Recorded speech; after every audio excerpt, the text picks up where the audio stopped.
Two girls were sitting in the carriage. One of them asked the other where she thought they were going, but she only replied that she did not know. The carriage was surrounded by many men. They walked not far from her. One girl told the other to cover up as her clothes started falling off her. Suddenly, sounds rang out above. The men shuddered and looked up at the sky. The girls also looked up. One of them immediately thought to herself that it was a dragon. She thinks the roar is a sign that the beast feels sorry for him. Tokyo, Suganami District. Someone was shouting at another person to come forward and attack.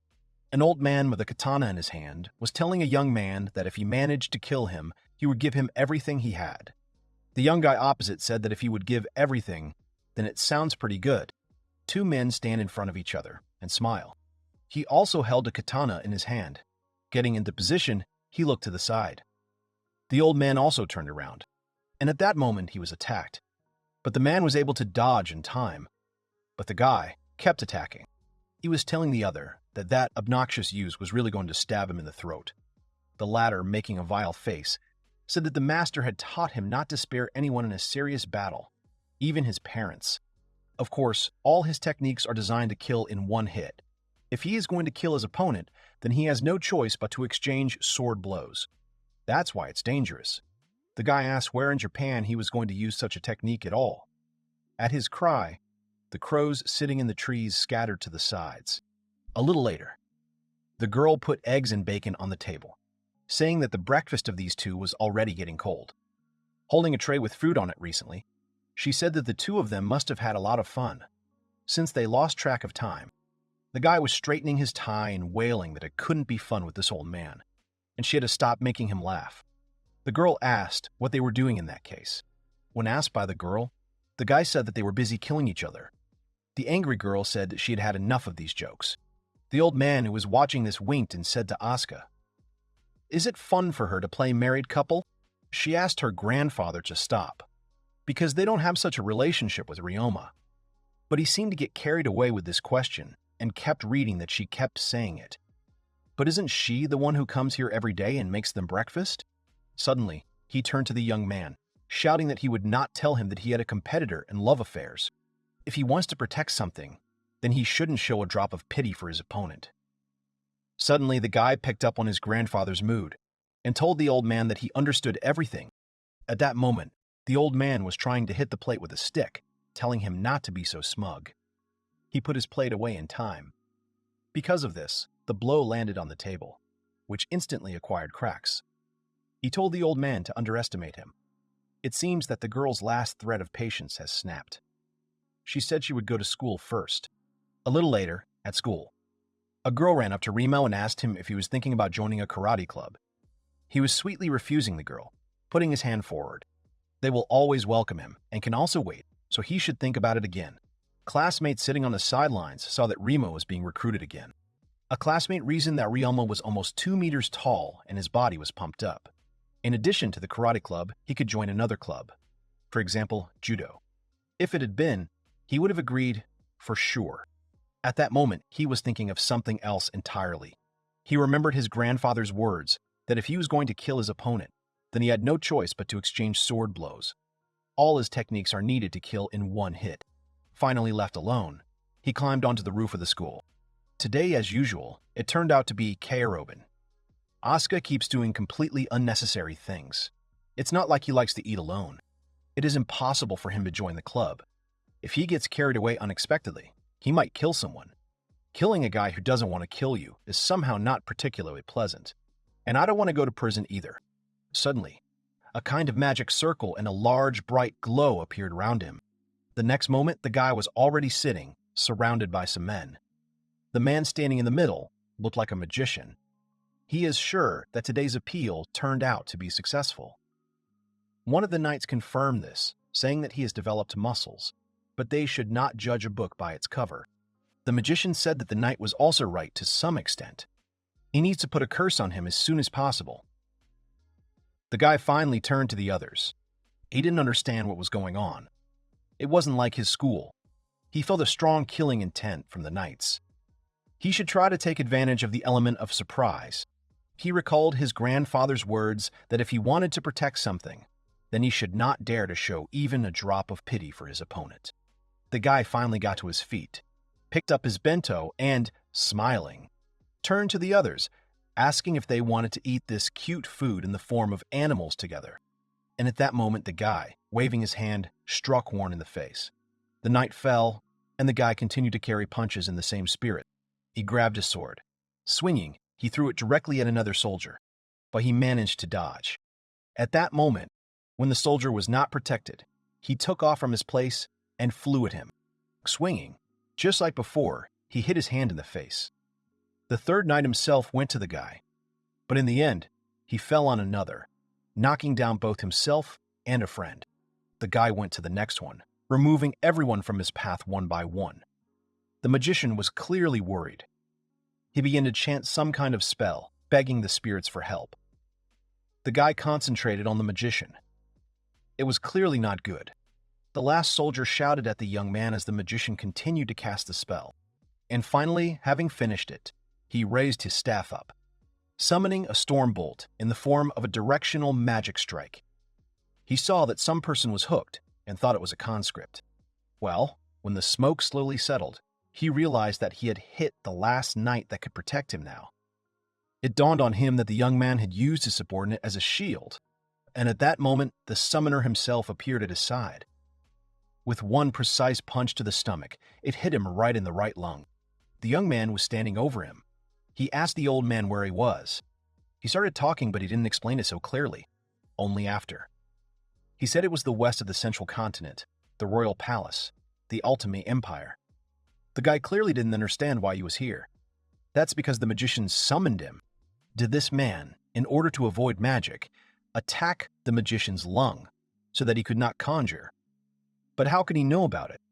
Because there shouldn't be magic in his world.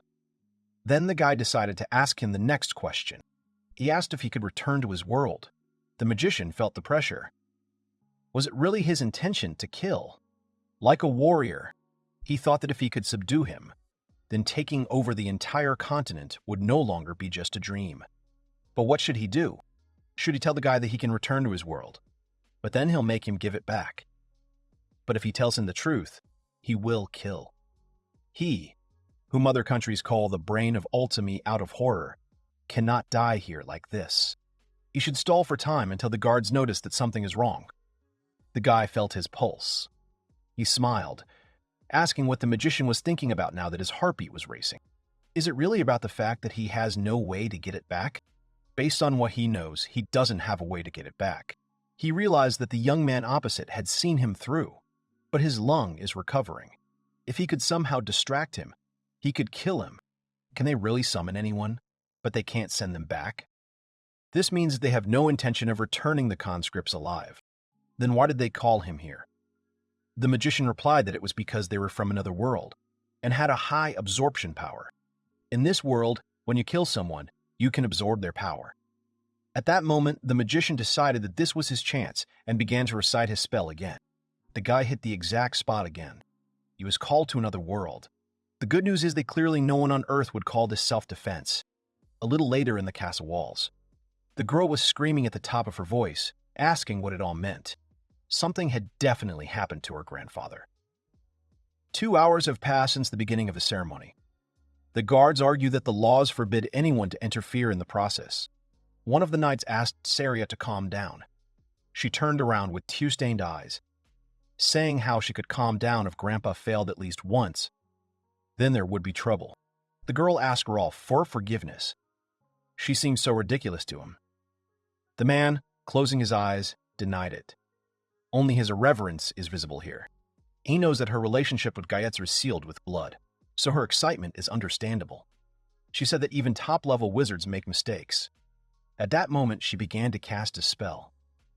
The knight she was talking to screamed, asking everyone to step back. The man did not understand why she used fire against the steel door. That alone won't even move the big door. At that moment, the girl used a freezing spell. The huge metal door instantly crumbled into small pieces. The knights did not understand how such a thing could happen to a steel door. The senior knight realized that she had heated it and then frozen it. She used a sudden temperature change to destroy the door. The girl moved forward with Rolf. She was telling him that now they had to hurry up and go inside. She wanted to invite everyone to explore the place, but saw the defeated knights around her. One noticed a magician and called the chief. A young girl screamed for her grandfather. Another survivor was also found, but he was also in obviously poor condition. The only thing he could mumble was that there was a monster here. Rolf was screaming that they had to save him. They need to take him to the infirmary right away. The soldiers shouted that they needed to bring a stretcher right away. The wounded soldier was carried to the other side. He kept trying to say something, but he was told not to talk yet. This is a story about a man who came from another world and met two servants. In the west of the central continent, where the era of sword and magic prevails, and he began his journey to become the supreme ruler and a great hero. He will meet many people in the future. The wounded masked knight smiled maliciously. The girl was thinking about a lot of things. What kind of monster could kill the grandfather of the leader of the royal magicians herself? And where did he go? The series recalled that the autopsy showed that all these people were killed by someone with their bare hands. A little later, the fact that they were killed with their bare hands surprised even the commander-in-chief. Is it really possible that someone could kill all these soldiers with their own hands? And it is simply impossible for Gaetsu. But they found bruises in the shape of fingers, and some also had the occipital parts of their skulls crushed. The only survivor said it was a monster. He meant that the creature summoned from another world was a monster, not a human. But it definitely can't be. Only a conscripted person should be weak at first. So he can only hope to ask the surviving soldier about it later. Suddenly, a knight burst in, shouting at Rolfa that he needed to come to the infirmary immediately. At this time, in another part of the castle, a fire raged in the room. A young guy was walking in the garden. From the side, he heard screams that there was a fire somewhere. He turned around. Behind one of the towers, there was a huge amount of smoke. People around asked for water. They ran out at the castle walls faster and faster, while the young guy was walking straight there. Come closer. He began to cast a spell to summon the spirits. He invoked the Aqua Storm spell. A shape formed out of the water and headed towards the fire. He was hailed from the side, calling Orlando. It was Surya and Rolf. The girl ran up to him, loudly asking what had happened here. She asked me to explain everything to her right now. The guy said he just put out the fire, but she could figure that out for herself. How could he explain it if he had just come here himself? She turned to him, saying that before the fire started, a wounded soldier was brought here. Did he know anything about it? They entered the burned-out room. An elderly man with glasses entered the room from behind her. He called the series. He said that the soldier had arrived at the infirmary. This man was the Imperial Doctor Ronbelt. He drank something from the bottle, saying that it was very dangerous. And Arn was killed too, remembering the moment when the soldiers carried out the only survivor of that incident. They shouted at him to hold on. He needs to try not to lose consciousness, because if he falls asleep now, he may never wake up. They brought him to the doctor. They knocked on the door and shouted that it was urgent. The doctor then saw the wounded warrior. He turned to the arena, saying that they had an urgent matter here, and he wanted to leave everything in his hands. The young Aaron was a doctor's assistant.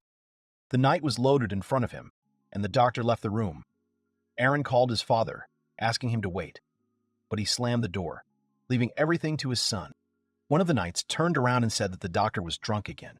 He no longer knew what to say about him. The second doctor said that everything was fine.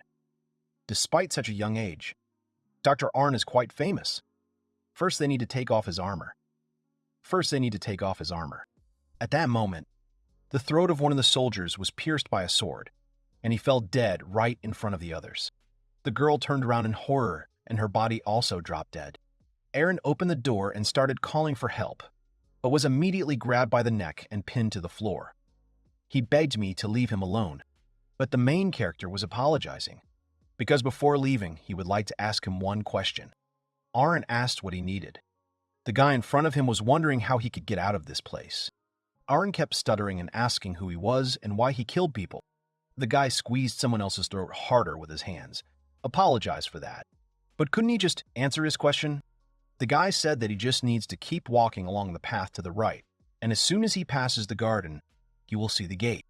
After he got what he wanted, he ended up with the arena and asked for his forgiveness. It was a crucial moment now.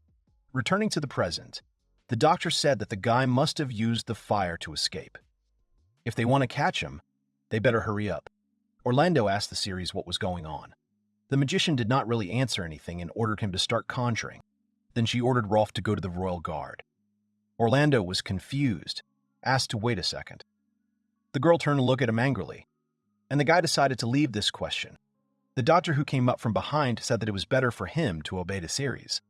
The series repeated, asking to carry out the order. He asked what the limit was. They replied that they needed to use everything they had. The enemy is extremely dangerous. He is even allowed to use a teleporter. He immediately began to cast a spell, and when he was done, he disappeared. The doctor who came up said that he used a short spell to teleport, as expected from a rank 3 magician. She smiled. After all, he was Grandpa's student. That's why he's so good. She turned to Rolf, saying that they would teleport him to the barracks and asked him to prepare the soldiers. He left, getting the king's permission for her.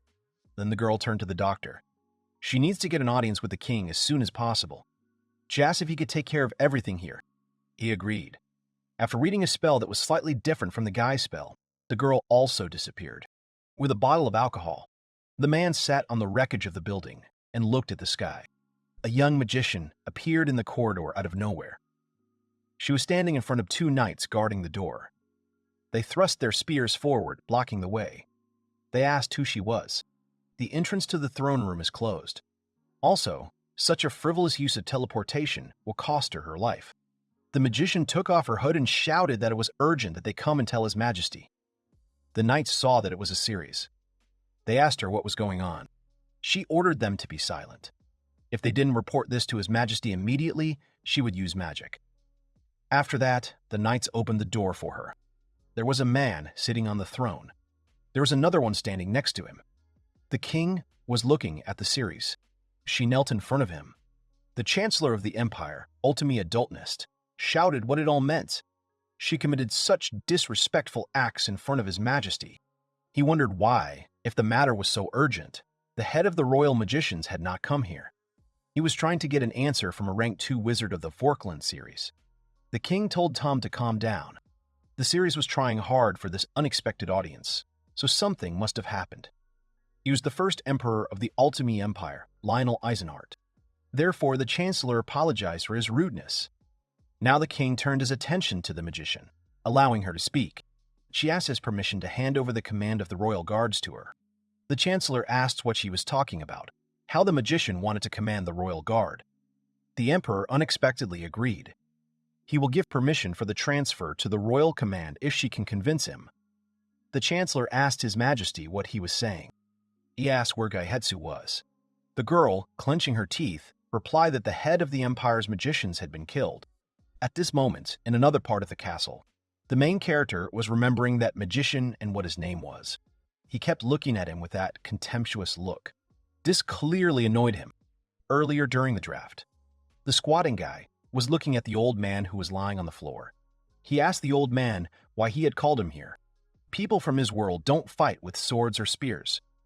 The magician explained that it was because the people of his world had the ability to become the greatest warriors in this world. In this world, when you kill a creature, its power becomes yours. He just absorbed the power of those 4 soldiers he killed.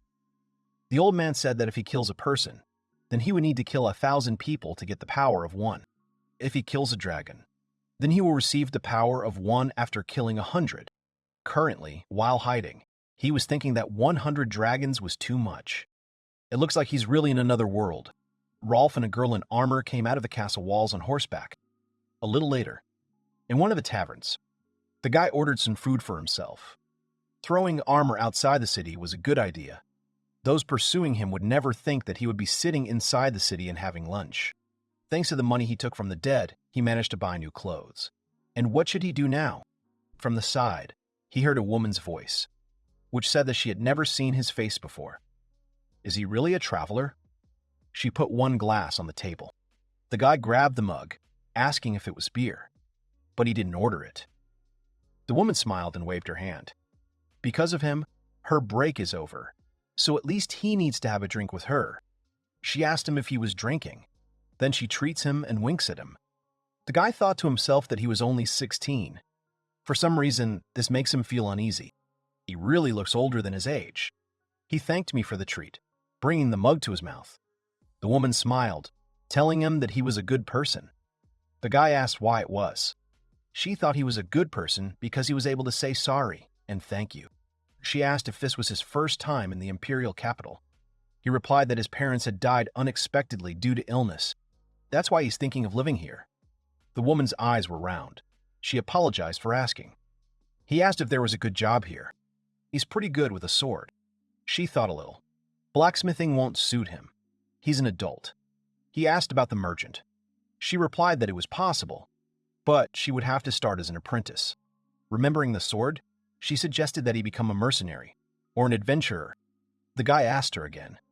The woman was surprised that he didn't know about them. He apologized for his lack of knowledge, but how could he become one? It turned out to be quite easy.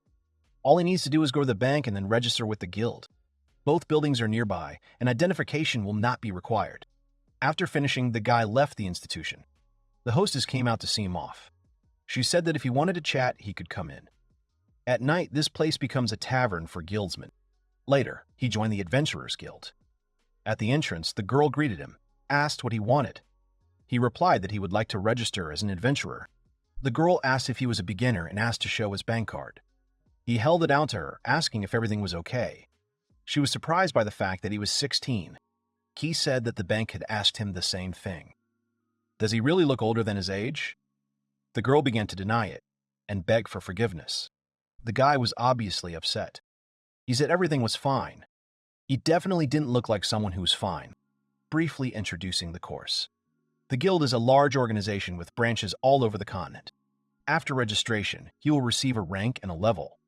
Level is a measure of strength, and the rank can be increased or decreased based on achievements. Then she asked if he knew about power absorption. He replied that he did. If you kill a living being, part of its power becomes yours. At level 0, he has the usual strength of a common man. At level 1, it will double. He asked if she meant that at level 10, he would have the strength of 10 people, but on their own, only one person was able to reach level 7. He wondered why there was such an unusual level. The girl told him not to worry about it. And now about the quests. If this is a combat quest like destroying monsters, he will receive 3 copper coins for each individual. His rank will also increase. He asked if there were any missions that included trips outside the kingdom. Such missions did exist. They are called escort missions.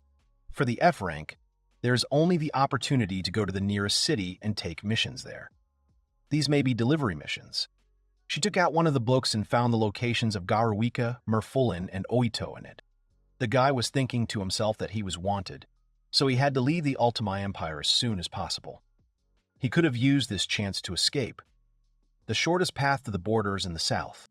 He told the girl that he would take travel missions to Merfulin in the east. A little later, he went into a gun stall. The shopkeeper was smoking a pipe and looking at the guy. The guy was upset by the fact that there really were no katanas here. Shamshir or any other long ball would have been enough for him. He remembered the moment when he was talking to the woman who owned the tavern. She asked if he had a gun. The guy replied complacently that, of course, his weapon was his bare hands. The woman told him that it was extremely stupid. Usually adventurers are not killed by big strong monsters because you can just run away from most of them. They are being killed by creatures weaker than them because they were careless. You never know what might happen outside the city. So he should be prepared for anything. She recalled the moment when a young guy promised to get rich and buy her tavern, but did not appear again for an understandable reason. That lady was right. He doesn't know anything about this world. He turned back to the merchant and apologized, saying that he was looking for a more comfortable weapon. The merchant briefly replied that he did not keep such a thing. In anger, he shouted that there was nothing convenient in his weapon, and he should not try to say it again. The guy said that the owner of the tavern told him to come here. The man shouted that he should have talked about this earlier. He asked him if he was a beginner. He began to lament that the guy was no longer young. What does he do then? The guy actually just signed up for the guild today. He thought that this had happened many times today. The man asked to wait, but explained that he would no longer say heresy like convenient or suitable in his shop. The man handed him the dagger, asking about it. The guy took the weapon out of its scabbard and immediately realized that this dagger was forged according to a certain recipe. The surprised man shouted, how did he understand this? The guy explained that although it is cheap, Such forging makes it very difficult to break down. To some extent. The man, however, was surprised. He told the young man that he clearly had an eye for guns. If possible, the guy would like a one-handed sword with a curved blade. The man asked if he was referring to a katana, a weapon from another world. The guy was surprised to ask if he had one, but the seller said no. He doesn't even know how they are made. It looks like a normal weapon would be useless to him. The man went behind the counter and told Tom to follow him. He will show him his collection of another world. In his collection there was a tonfa, a weapon from Okinawa. There was also a 3-section staff. There were nunchucks who could level the odds well. And sai can be used not only for attack, but also as a defense. The guy was looking at the provided weapon. The merchant asked him if he knew how to use them. The guy, examining the 3-section staff, said that he kind of could. Then there were the gabishi, a short weapon designed for attacks. There was a chakram, a throwing weapon from ancient India. There was a folding baton, a weapon with high mobility. The guy decided to try tonfa. He turned them expertly. The man was extremely surprised that the guy really knows how to use it. Sighing, he said that it would not do. He simply could not field their practical application. He saw the Marquis Hussars to the side. He once tried to train with them with his grandfather, and he really will be able to use it probably. As a result, he chose Chakram and Marquis, Kusari for himself. He also asked me to pack the sword. He thanked the merchant for showing them to him. He just needs to get used to this sword. A little later, when it was already night outside, the guy went back to the place where he met the hostess. She, holding a mug of foam in her hand, noticed the ringing at the door. When she saw that the guy had come to them again, she ran up to him, asking how everything went. The one with the weapon on his back replied that, as she sees it, successfully. She was happy for him, asking if he had already received the quest letter. The guy didn't understand what kind of cross letter she was talking about. The woman said he should have received one from the guild. The guy, examining the uniform, said that he did not have it. The man standing behind the hostess was asking who this young guy was. Was he really a beginner? The woman, turning to him, confirmed this, saying that he had forgotten to receive the quest letter. But it's okay, because every newbie makes mistakes, and he needs to go back to the guild tomorrow and get it. The guy bowed, thanking him for telling about it. The man said it was nonsense. Instead, he threw his arm over the guy's shoulders and shouted to the whole tavern that this man had become a beginner, and it was necessary to raise a toast to him.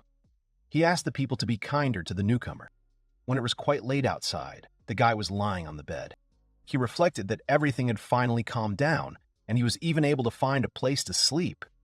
He was lucky that he changed clothes quickly enough. Thanks to this, the next group passed by without noticing him. Despite this, he should not lower his vigilance. Man is Rolf. He's definitely a good warrior. And the girl series can also turn out to be quite strong, and also that young magician. But the problem was with the woman with whom Rolf left the gate on horseback. Even though he only saw her for a second, goosebumps ran down his spine. If he explained it in chess terms, then she would be the queen, at this time, in the Knight Squad. That same woman was the first princess of the Ultimate Empire, Shaldina Eisenhart. From the side, a soldier with glasses called out to Shaldina. The guy asked her how they could even find someone without knowing his face. Or maybe she has some special information about the perpetrator. She calmly said that everything was fine, not even knowing his face. She can still identify this killer. Saria, surrounded by soldiers, shouted to the whole street what it all meant, and why they weren't catching the killer. The princess replied that it was dangerous to continue at night. They would go back and review their countermeasures for tomorrow. The magician is sure that while they are doing this, this man can escape. The princess looked at Orlando and told him to take the series away from here. He was right behind the girl. Picking her up in his arms, he apologized to the series. She screamed, asking to be let in, but he couldn't help her with that. Rolf came up and asked where they were going to go tomorrow. The princess replied that she would go east, while they would go south. The man thought about her desire to go east. After all, if he wants to escape the country, won't he go south, to the border closest in a southerly direction? But she just has a strange feeling about the east. There are many reasons why this killer could have gone east, and her guess is one of them. That's why they entrust the south to others. Besides, she has a talented assistant. It was Sata. He came from the Riar continent. He was now the princess's assistant. Rolf asked about the mobilization of the Adelfor garrison. The princess said they couldn't. If they attract a garrison, Zeruda will attack them. And of course, you should not count on the help of the nobles. Rolf said that it really is. They were lucky that after Gaihetsu's death, the nobles did not rebel. That's why they have no other options at all, even if the advantage is not on their side. At that moment, the guy decided to test his skills with a new weapon. Grabbing throwing blades, he swung at a pack of wolves, fired the weapon in their direction, hitting one of the monsters. The others reacted instantly, growled, and rushed at him. He took out a sword from his back and pointed it towards the monsters. From that moment, his fight began. A little later, when he came back to the guild building, the guy put a huge bag on the table. The girl asked to give her time to count everything. He caught 54 wild dogs, 31 wild bees, 39 wild rabbits. That's quite a lot. 10 kilometers east of the capital of Altamia, there was an adventurers guild, the Murpheland branch. The guy said that because of the large number of monsters he killed, the sword he bought yesterday was blunted, and he would like to sharpen it. The girl asked him if he had hunted them with just a sword and if this was all his prey in one day. The guy confirmed her guesses. She thought he was some kind of magician with destruction magic or something. His reward was 4 silver and 31 copper coins. His lunch cost 5 copper coins, so that's about 43,000 yen. The guy was obviously happy about it. The girl behind the counter congratulated Mikoshiba because now he is way EF rank. The guy is surprised that his rank has increased. The girl noticed that he was not particularly happy about it. The guy said it wasn't like that. It was just unexpected for him. He thinks it's a joke. The girl noticed that this is exactly what talented people say. And here's the most interesting part. After increasing the rank, his rewards are doubled. Now you can earn a lot of money, but, of course, the value of his achievement will not change in any way. This meant that here, he could earn 100,000 yen a day. He remembered his aunt's words that adventurers mostly die because of their carelessness, and he should be attentive to a being weaker than him. It's dangerous to be overconfident. The guy asked the girl how much the healing potions cost. It turned out that he would need gold to buy magic-created potions, since a high-grade potion will cost him 10 gold. The guy was shocked at how expensive it was. Looking at the bottle that the girl handed him, he realized that this thing was worth 1,000 yen. In this world, injury means certain death, and there is no insurance here. I should have bought a spare sword just in case. At the moment of his reflection, someone made a fuss. It was an adventurer. He asked what it all meant and why he couldn't get his reward, because he risked his life for it. The man behind the counter explained to Gores that although he was a swordsman of the 1st rank, his adventurer rank was 3. He managed to neutralize the robber. But this robber was not one of the Red Moon bandits mentioned in the quest. And while he was wasting his time on it, they attacked a village nearby, and a lot of girls were abducted. The angry adventurer asked if he meant that if he had destroyed the bandits of the Red Moon, then nothing would have happened. But the man noticed that he hadn't said that. But it could have been prevented. These kidnapped girls will surely be sold to merchants as servants. The guy finally realized that it was his fault and agreed to pay the fine, and told Tom to just withdraw money from his account. The main character was looking at what was happening. The girl behind the counter said that this happens a lot. The guy asked if she meant not giving up the quest. Gores is a good mercenary, but this time he forgot about the investigation necessary for an adventurer, which led to this result. In most cases, quests affect the future of many people, and she asked him not to forget about it. Later, in the mountains, the guy was walking and thinking about quests. He had thought before that it was too superficial. It's different from the game. Everything here can even affect the life of the person who submitted the quest. He was examining the map. If he continues to move east, he will approach the city of Aro. But shouldn't there be bandits in the area? But he doesn't see anyone. He suddenly shuddered. An overturned wagon lay on the ground. The men around her were happy that they had a big catch today. After all, business has been booming lately. Of course, they stole a lot in that village. And also in the chest, they saw a lot of gold coins. There were at least 500 of them, and even the girls who were inside this carriage. The men wanted to disobey the boss's words. 2 young girls were sitting apart from the men. One man suggested that after all, they could just get rid of these girls. After all, the boss would know that there were servants here anyway. One of the men approached the girl and said that her master was very heartless because he had escaped with the guards. Another said they had no other choice. Being caught by the bandits of the Red Moon is tantamount to death. Ryoma was watching all this in the bushes nearby. The girls sitting on the grass looked at the robbers. One of them screamed that if they touched them, they would bite off their tongues. The men laughed. They said to stop joking, because they are servants, and when they are wearing these collars, they will not be able to do anything. And to rebel, among other things. One of them chose a girl for himself, saying that he was going with her, and then he would move on to the girl with the silver hair. He told the younger robber to look both ways and hold the girl's hands. Ryoma, who was watching this, was clearly displeased. The man began to unbutton his shirt. The girls looked at him with fear. As he reached for one of them, Remo appeared, disarming him. Remo continued to attack the bandits. The bandits nearby shouted who he was and how he dared to contact the bandits of the Red Moon. Remo plunged his sword into the ground and walked straight at them without a weapon. The bandit was surprised by what he was doing. The guy neutralized another one with his bare hand. Remo decided to use the chakram to attack the next one. Throwing the discs, the hero drew his new sword and destroyed the opponents. The rest were also instantly neutralized by weapons. Only the last one remains. Swinging his fist, he hit him in the face and knocked out his opponent. The girls watched in shock. Ryoma, who was standing with his back to them, asked if they were okay. It looks like everything went well in his opinion. One of the girls looked at him. She took a piece of cloth from somewhere and approached the guy, wiped his cheek. The guy took the girl's hand away from her face, saying that he was fine and asked if everything was okay with them. The girls came up and asked for forgiveness for such a late performance. One of them called herself Aurora and the other Sarah. The guy realized that they were twins. He asked them if they were okay. She replied with a smile on her face that she did. They bowed to the guy, thanking him for saving them, but the guy denied it. He had no right, in his opinion, to accept their gratitude. In order to kill them all, he waited until they lowered their weapons, right up to the moment when they almost took action. So he waited, and there were a lot of things that could scare them at this time. He's not going to make excuses because he made them have a painful experience. Sarah said that everything was fine, because it could have been much worse. Rora agreed with her words. They can't thank him enough, but they kept doing it anyway. If they say that, then everything is fine. But still, something worried me.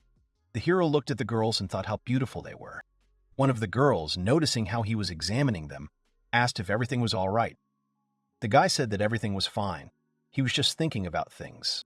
Their outfits are similar to the dresses of Arab belly dancers, but most of all the eye clings to their collars and shackles. The guy asked what the girl's last name was already. The girl with the impenetrable face said that the servants did not have a last name. The guy slapped his forehead with his palm, which surprised the girls standing next to him. It wasn't good. He shouldn't have poked his nose into it. Rora apologized and asked if he could tell them his name. The guy, forgetting about it, said that he was Mikoshiba Ryoma. He asked the girls what they were going to do now. If they want, he can bring them to the Aru. They asked for forgiveness, but they can't leave here without their master's permission. He asked if she was serious now. She confirmed it. The guy pointed his hand towards the forest and asked, "Where is this owner she is talking about at the moment?" The owner ran away with the guards when the bandits appeared, and so their master ran away and left the two of them here. The guy asked again if they were going to just stand there now. The girls confirmed it. They cannot move without the master's order. He didn't know if this was really happening right now. The Empire is still chasing him. To be honest, he just wanted to get them to the city as soon as possible and disperse. They are both servants, someone's property. He can't help. Only to a certain extent. He said they didn't know what kind of monsters might appear once it got dark. So he's just going to clean up all these bodies for now. And then he will go. The girls thanked me once again for the help. The guy was thinking that he could only help to a certain extent. He just acted like a hypocrite. Isn't it? Remo carried the bodies far enough away from the two girls when I heard a loud scream, grabbing one of the girls and loading her onto a horse. The thief shouted in the direction of the guy that he shouldn't have relaxed so much. He had memorized his face, and now he would find it. The second girl was lying on the ground, screaming her sister's name. The situation couldn't have been worse. It seemed to him that he had killed everyone. The potion bottle was lying open on the ground. A bottle for 1,000. Did it really work? But the man on the horse was too fast. How could he catch up with him now? He ran up to the sitting girl, asking if her sister was dead. But she was fine. He asked her not to worry, and he would come up with something. She asked to fulfill one of her requests. She asked me to make a small incision on the little finger of his left hand. The guy asked her what she meant. The girl screamed that they didn't have much time. The guy still did what she wants. Asking her if this little cut would do, she replied that it would. Next, she cut her finger as well. He always had a strange feeling about these two. Are they really ordinary servants or not? The girl began to cast a spell. The guy confused her words with a prayer. With her spells, she created a contract between them by connecting their blood. Instantly, all the chains were broken. Turning to the guy, she called him the master and apologized for using her powers. The girl started a new spell. He began to understand what was going on and what kind of spell it was. It was a cut. She pointed it straight at the bandit. The bandit was scared. Who would have thought that that woman turned out to be a magician? A lot of wind blades were flying straight at him. The guy remembered that it was the thing that the old man used. The girl continued to use her spells. She managed to disable the horse, which caused the bandit to fly into the air and fall to the ground. Rora turned to the guy, calling him master. The one sitting on the ground saw her outstretched palm. She was telling him that they needed to get Sarah back. She freed herself from the shackles and began to cast the spell. She managed to get the rider off the horse. She was telling Ryoma that they needed to bring Sarah back. He did not understand how to return it, except to run. They are more than a kilometer away. Roro began to cast a windy protection spell. The guy felt the magic enveloping his body. The girl grabbed his arm, saying that she would start running. The guy asked her to wait for a second, and at the same moment they took off faster than the wind. They were all getting closer to Sarah. The guy was afraid that they would collide, but the girl managed to slow down in time, and the guy realized that it looked like it was his stops. Rora immediately ran up to her sister. She was crying, hugging Rora. The guy did not understand how it was possible to cover such a long distance in the blink of an eye. It's wind magic. The girl turned to him, asking if he didn't know about her. He didn't know what to do. He can't say he has no idea, but she already suspects something. The girl really thought that having such a level of martial arts, but at the same time not knowing about magic at all. It was weird. Sarah turned to her sister. The latter, instantly catching herself, grabbed her by the shackles, asking if she was hurt, but she didn't resist. So it's all right. Ryoma finally remembered about the bandit and started looking for him. It turned out that his legs were stuck under the horse so that he would not be able to move. Sarah approached the thief with an emotionless face. She asked her sister what they should do with this man. Rara replied that it was up to the owner to decide. The surprised guy asked if she had a lead under his master. She replied positively. He said that if she didn't mind, then he would decide. Sarah also agreed. The guy grabbed the hilt behind his back, pulled out his sword. The frightened thief shouted at him not to approach, asked him to move away from him. The man shouted that he needed to let him go. If he wants money, he can give it. He no longer knew what to give the guy to let him go. He started threatening. Does the guy know that they have more than 100 people in the organization and the bandits of the Red Moon? They are even part of Zaruta's army. If he dares to contact them, then Zaruta will not let it go. The guy asked how dumb he was. If he kills him here, who will know that he did it? Or he's going to report to Zaruta after he dies. The man panicked. He certainly can't let him stay alive. He must understand that the dead don't talk. The man asked to stop, saying that he had a daughter. But the guy was not confused, and he took care of him. The girls watched this and asked if he was confident in his choice of a way to deal with him. The guy asked if this was a problem. Rora replied that she did not. I was just wondering if they would be able to extract information. The guy also noted that they don't even know if what they said is true. You shouldn't believe everything the thief says, but come on. It was good that he managed to get her sister back. Then she thanked the owner. The guy finally decided to ask the question he was interested in, why she was calling him master. All this time, I was wondering why all of a sudden. The girl smiled and wondered if they hadn't taken a blood oath. So, of course, she will call her master.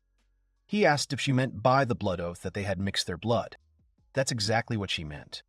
Sarah asked if he could perform the blood oath ritual with her as well.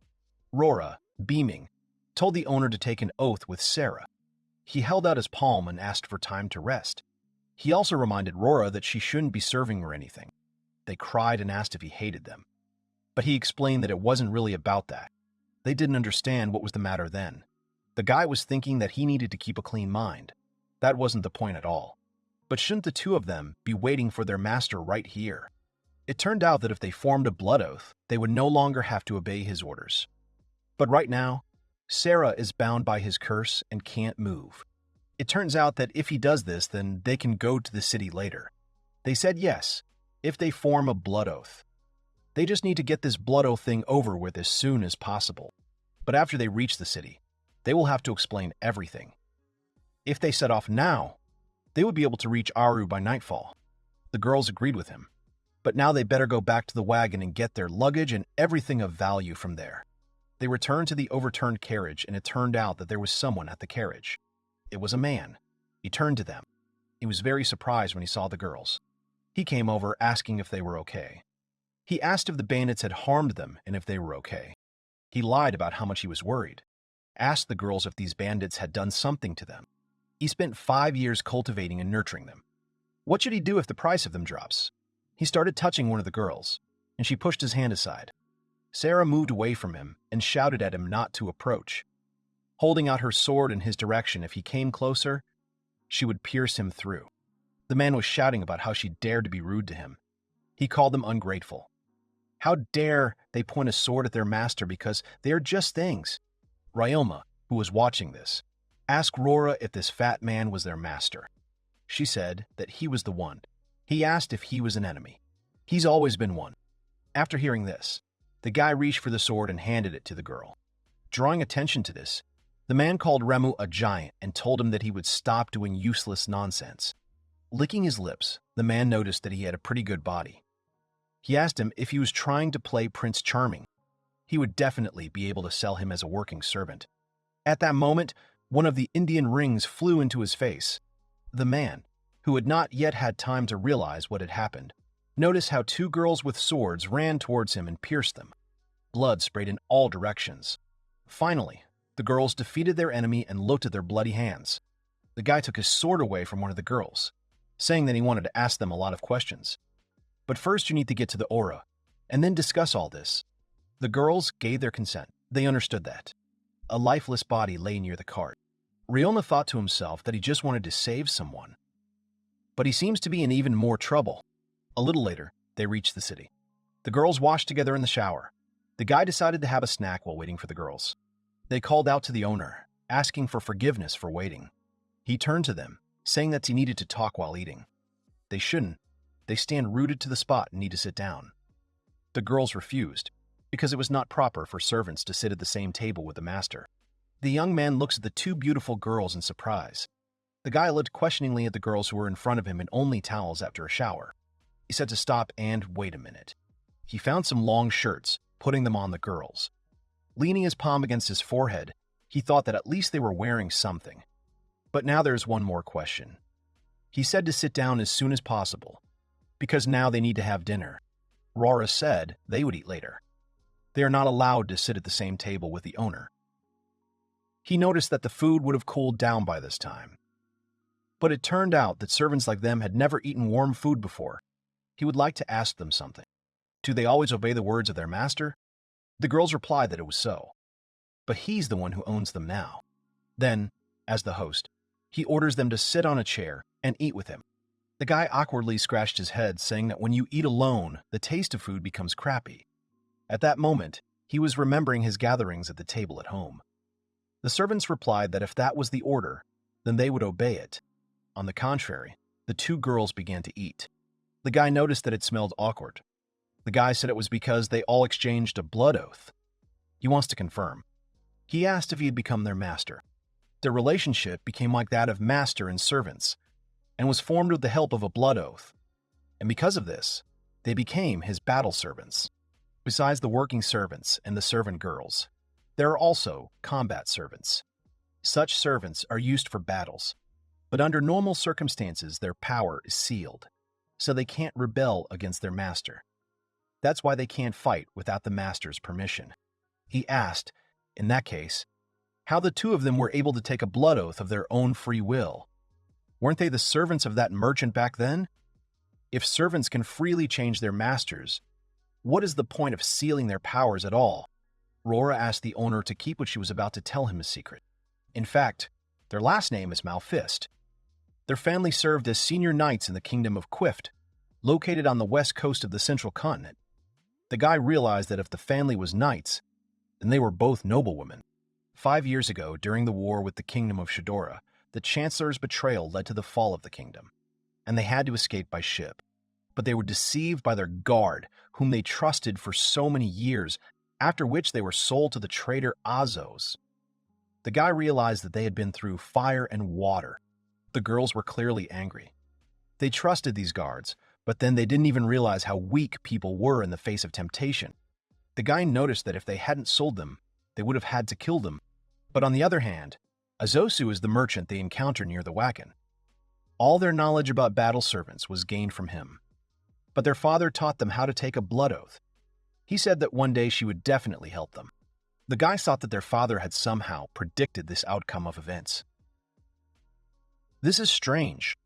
Did he do this with the intention that if they ever became servants, they would be able to somehow deal with this situation? With the help of a blood oath? He asked if he was mistaken, but no. He was absolutely right. They had been waiting so long for someone they could trust, and that someone turned out to be Ryoma. But why? He had protected them, even though he didn't have to. The guy decided to put aside the questions, because he understood everything. As their master, he sets them free. He handed over the bag of money he had received from Azosu. They should use them and start a new life. The girls replied that they couldn't do it.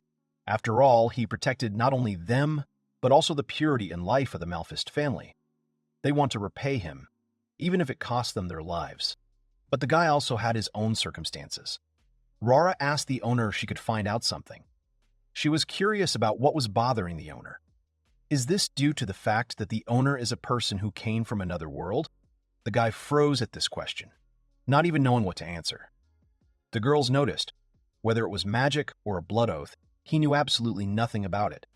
And when someone with the master's level doesn't know it, it looks incredibly strange. He decided to honestly admit that he came from another world. He was drafted by a guy from the Empire named Gaietsu, and has been on the run ever since. Fortunately, no one knows what he looks like. So, he will be honest that they will only slow him down, and he definitely never thought about having servants. But if they find their tracks, they will start chasing them too. He wants them to go their own way, of their own free will. They understand. He asked them to come to their senses, because one day he would have to return to his world. In this case, the girls will pay until then. Sarah asked her sister what if the master took them with him to his own world. The sister approved, telling Sarah that it was a wonderful idea. They should definitely go there together. His grandfather and girlfriend will obviously be shocked by this. I've already imagined coming home with 2 girls. They will say that they did not know that he was actually one of those people. And then they'll kill you. The guy opened his eyes. It turns out that it was all a dream. He turned to the side on the bed of the sleeping girls. Well, if he moves with them, it will be harder for people to spot a fugitive in him. The first step is to cross the border. Later, they went into a jewelry store, trying to hand over the loot. He shook out a bag of jewelry, asked for their value. The seller asked me to wait. Further, apologizing for the expectations, she said that he would receive about 3,000 gold coins for this. The girl asked him if he was satisfied with this amount. She apologized, but if he was going to exchange these items at the same time, then this was the largest amount they could offer him. When he came to, he said he wasn't disappointed in all that. He was worried about something else. The girl turned to him and said she would give him the money immediately. He noticed that she smiled. Had he been tricked? Well, anyway, in any case, he can't take back his words. It's time to go back to the hotel. He called the girls. They turned to look at him, and he gave them each a ring. Before exchanging all those jewelry for money, he took these 2 rings from there and wants to give them to them. In any case, the matter is becoming more and more problematic. Who would have thought that the border was blocked? One of the girls heard from the guild that Princess Shaldina herself came here. If this was a regular blockade, they would just be able to bribe someone. But if they go against the princess, it will amount to a death sentence. The worst thing is that it will be considered treason to the state. The princess is here to catch him, but he doesn't need to apologize. But there is such a huge chase after him. They should move very carefully.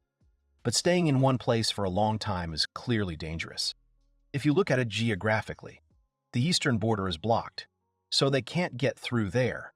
If so, they can only follow the main road from the city and escape through the northern forest. But this may be exactly what the enemy wants. At least, if you were in their place, he would definitely have set several traps there. Although, if you think about it, in any case, he suggested escaping through the northern forest. He would show them who was the hunter and who was the prey. They need to imagine that the killer is heading east, and since they have already blocked the border, the only way out of here is through the forest. So the princess's assistant said that they just need to leave the traps here, but they still don't know what he looks like. But it wasn't a problem for the princess. They just need to hear their words from him, from the mouth of the killer himself. She has a way to find out if he came from another world or not. They were in the north of Aro, in the border forest. The guy was sitting by the fire on a log.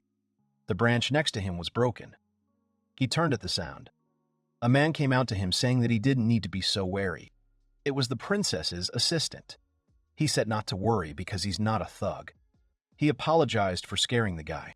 He asked permission to sit next to me. And without waiting for an answer, he sat down. Ryoma said he didn't remember letting him sit here, but the men said that it smells very good here, and he asked what he had forgotten in such a place. He looks like an adventurer. Ryoma said he had heard that the border behind the macaw was blocked, and since he doesn't know when it will open again, he decided to cross the forest. He pulled something fried out of the fire and said he wouldn't share it with him. The man smiled, saying it was disappointing, but still, he would not advise him to move through the forest alone. After all, the surroundings of the city are simply crowded with roaming dogs. What if someone is following him? Ryoma, smiling, asked why he was walking alone in the forest. But before that, he would like to ask who he is. The man apologized for the late introduction and called himself Saito Hideaki. He was the vice captain of the Succubus Knights of the Ultimi Empire. The guy tensed up and, looking at what was hanging on the branch, as if I was apologizing, said that on the other hand, would he like a piece? He thanked me. The man almost immediately admitted that he was actually chasing a man in this forest, and he was terribly sorry that he did not know his face. So he asks him to humbly accompany him to his camp. Later, when he came to the camp itself, he entered Her Majesty's tent, saying that he had captured a man who must have come from another world. He had the same smell as Saito himself. The princess said she recognized her captain and asked to be shown the way. She wants to try it out. Ryoma was sitting on the ground in shackles. The vice captain came into the tent and apologized for waiting. His boss wanted to meet him extremely badly, so they arrived. Ryoma replied that he didn't mind. But aren't shackles already too much? He asked if they would be removed when his suspicions were lifted. He was told that, of course. After all, now everything depends only on the words of the princess. She thanked him for giving a grain of his time and asked him to accept her gratitude on behalf of the empire. The guy asked if she was the princess of Chaldini. She confirmed that she was the one apologizing for their rudeness. The guy calmly replied that everything was fine, because crossing forests in such a situation, however, looks like a suspicious business. But the princess replied that it was not at all suspicious, because it was he, a man from another world, whom they were looking for. He asked what she was talking about, but it's useless to pretend to be an idiot. Even after a member of the royal family used an extremely formal speech in conversation with him, he spoke quite normally. This is something that the people of this world cannot afford. After all, royalty in this world are like gods, and ordinary people would immediately prostrate themselves if they heard what she said to him. He understood what the problem was. The princess was surprised at how quickly he accepted this and asked what his name was. He replied that his name was Mikoshiba Ryoma. The other person realized that he was Japanese. Saito was just like him. He was called into this world 10 years ago. The princesses said that was enough of the chatter. Remo will be sent back to the captain, and they will think carefully about what to do with him. The latter sarcastically thanked him. The princess was surprised that despite his weak physical strength, after the summoning, he still managed to escape and make it all the way. It was a shame for her. After all, if he wanted to work for them, then it would be much easier to unite these lands. The one with the bag exhaled. For him to work for them. He wants them to stop making him laugh. The princess did not understand if a summoner should not obey the summoner. Even the sight realized that this was outright nonsense. Why is he so relaxed? Doesn't he understand his current situation? The scouts will return at any moment, and there are more than enough soldiers without them. But he can't get rid of this feeling of anxiety. The sight approached the princess asking for forgiveness for his rudeness. Even though His Majesty ordered him to be delivered alive, they should finish him off, right here. The princess asked him to stop. He dared to disobey His Majesty's direct order. How dare he take out his sword right in front of her? Saito will willingly accept his punishment, but that's later. He held the sword up to the guy, saying that because they were born in the same country, he would let him say the last words. But Ryoma doesn't have them. He did possess a certain amount of courage. But the fact is that this is not quite true, because they will be the ones who will have to die here, not Rima. This time, Sarah directed his spell at the tent where everyone was. The knight managed to push the princess away in time. The guy, on the contrary, guessed that these were the blades of the wind. It was magic. Sarah approached the owner, saying that it was nice to see that he was all right. He noticed that she appeared at an incredible time and thanked her. Saito was surprised to see that he had a friend. Ryoma said that she did a really cool spell and didn't even touch him. The girl said she couldn't hurt her master. The guy turned in different directions, wondering where Rora was. It turns out she's dealing with the others. It was at this moment that she appeared in front of them, saying that she had already finished. There are not many people in this world who can use magic, and if they decide to work for the Empire, they are guaranteed to be awarded at least the rank of knight. It depends on the abilities, but one magician can match an entire army. The princess asked who they were. The girls replied that the enemies of the master and their enemies, and they obey only him. The princess thought to herself that these girls looked quite capable, even though they are so good.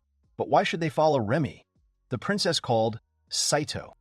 Remu asked if they didn't think it was a little late for a retreat. Sarah replied that it was a great chance to earn fame for herself. If they managed to kill a member of the royal family, his fame will spread throughout the continent. The deputy did not understand what to do. Will he be able to cope with them in any way if he gives his best? At least save the princess. Ryoma, calling the girls, said that was enough. In the beginning, he planned to kill them, but they look quite experienced. Yes, they have a 3-2 numerical advantage, but there is always a place for an accident. If they continue to fight, one or even both of them may die. Saito is the same. He's just trying to protect his royal person, and he doesn't want the two of them to die. The girls were touched that their lives were considered equivalent to the life of a royal person. The princess also ordered Saito to put his sword aside. The conscript thanked them for their understanding and called the girls to follow him. The vice captain shouted at him to stop. After all, he wanted to ask something. Was Ryoma some kind of mafia boss in Japan? Remo said he was just an ordinary high school student. But Saito didn't believe him, saying that he was talking seriously. He replied that he was really only 16. He was called up from the peaceful era in Japan. Why was he able to kill someone so easily? Then Ryoma also had a question for him. Since some time ago, he lost the right to protect himself from people who wanted to kill him. Or Saito says that he should have stood still when someone hits him. Hitting back is quite an obvious action, isn't it? That's why he never hits anyone first, but he won't hold back when someone hits him. He chooses battle only when he is determined to kill. But now is not the time to talk about his philosophy. He waved the girls to follow him. The princess said they could run wherever they wanted, but one day the Empire would unite the entire continent, and then there would be nowhere else to run. He only replied that then, they should just return to his world. They set off to travel further through the forest and mountains. Finally, we arrived at the Doshu Desert. Now, they should head to the shopping area in the vicinity of the oasis. They will be able to buy the necessary things and find a way to return to Earth. A worm suddenly appeared from the ground and attacked the heroes. A sandworm appeared from the ground. He turned his back on the guy and seemed to be openly inviting him to attack him. But it could also be a trap, so they doubted it. Ryoma told the girls to do it. The worm has extremely good eyesight. The guy had an idea that gives an advantage over someone's eyesight. In addition, the more people involved, the more effective it is. And he didn't see any risk in it. At least they should have tried. At that moment, the worm turned to them. A little later, having almost finished with the monster, the girls told the owner to deliver the last blow. but he decided to leave it to them. They do not suffer from such a hobby, but the girls wanted to give him the last blow so that he could absorb the prana. After all, the people of his world can absorb more. This feature was very similar to the games. It was exactly the same there. While doing all this, he thought that he wanted to return to Tokyo as soon as possible. After a while, they reached the kingdom of Helniskala, the oasis city of Miras. The city resembled ancient Egypt. They got to the high-ranked magician Anamaria. She told me that there is no way to return to Earth. The guy was extremely upset and angry. They spent 2 months crossing the desert, but in the end, they heard this answer. He was sure she knew a way. But there are only 3 types of magic in this world, and he knows about it. It's a martial arts magic to enhance someone's abilities. Also, the magic of the word, in which you need to read the spell in advance, offering your prana to God, demon, or spirit. And last of all, the magic of talent, in which a seal is applied to a weapon. Of these 3, summoning magic refers to the magic of the word.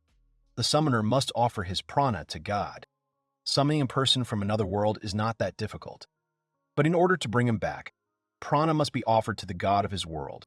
In other words, you need to get permission from his god so that he can return to Earth. The guy guessed that all he needed to know was the name of God. Then he'll be fine. He knows the names, the many gods. If this is not enough, he will be able to gather information from the people who have been called up. Just like his. He would also be able to find some records if he could.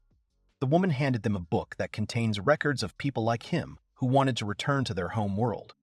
She doesn't know who told him that she could bring him back to her world, but most likely he did it because he knows that she kept this book. The names of all the gods that had already been tried were written in the book. This book has also been edited for several hundred years. It showed the guy how difficult everything is. But unlike others, he was quite lucky, since only he owns the rights to his life. After a while, the girls, standing on the balcony, looked at the city. They thought that when he saved them, or when he fought with the princess, he was surprisingly calm. Now he went berserk. The owner is a very kind man, but Sarah thought he was angry now, because he was furious right now. Rora denied this because it may seem that he is angry that he cannot return to his world. But the reason was that they made an element out of his relatives. For example, what would Sarah think if Rara became someone's servant against her will? She would have killed this man and brought her back in every possible way. That was the answer to why the guy was so angry. Being a battle servant is not so bad. But there are people who don't have the ability to do that, and this has been going on for centuries. The master thinks about all those people who were forcibly made servants, about all their rage. And now all his anger is directed at their world, and there is a chance that the flame of his anger will be able to burn everything in this world without a trace. Ryoma himself has been sitting in his room for 2 days and has not eaten anything. It was as if he had fallen into some kind of coma. He was in a dark place where nothing could be seen. A voice whispered to him that he had to awaken his rage. He called himself the being that understands him best. He promised to be with him. The guy was shocked, didn't understand what was going on. A huge creature, somewhat resembling a human, appeared in front of him. He asked Remo what his wish was. The guy just wants to go home. To the house where Grandpa and Asuka are. The creature replied that the possibility is not 0, but it requires appropriate sacrifices and determination. He must understand what is required of him to do. He should be angrier and think about who is the cause of everything that happened. For him, the reason was the magician Gaesu. But this is the wrong answer. This world itself is bad, and the blame lies with the one who created this world by sacrificing his relatives. He must return what is rightfully his to kill. Defile and leave your body to the creature. He has the power to destroy this world. Suddenly, he was awakened by the loud screams of the girls who ran up to him. They were trying to check on his well-being. They heard him screaming. They know it's rude, but they were stealing by force. But thank God that everything was fine with him. They suggested going to get something to eat first, because he hadn't eaten since he locked himself in the room. The guy turned around and saw the door that was broken into 2 parts. The girls were breaking down the door to get into the room when they heard him scream.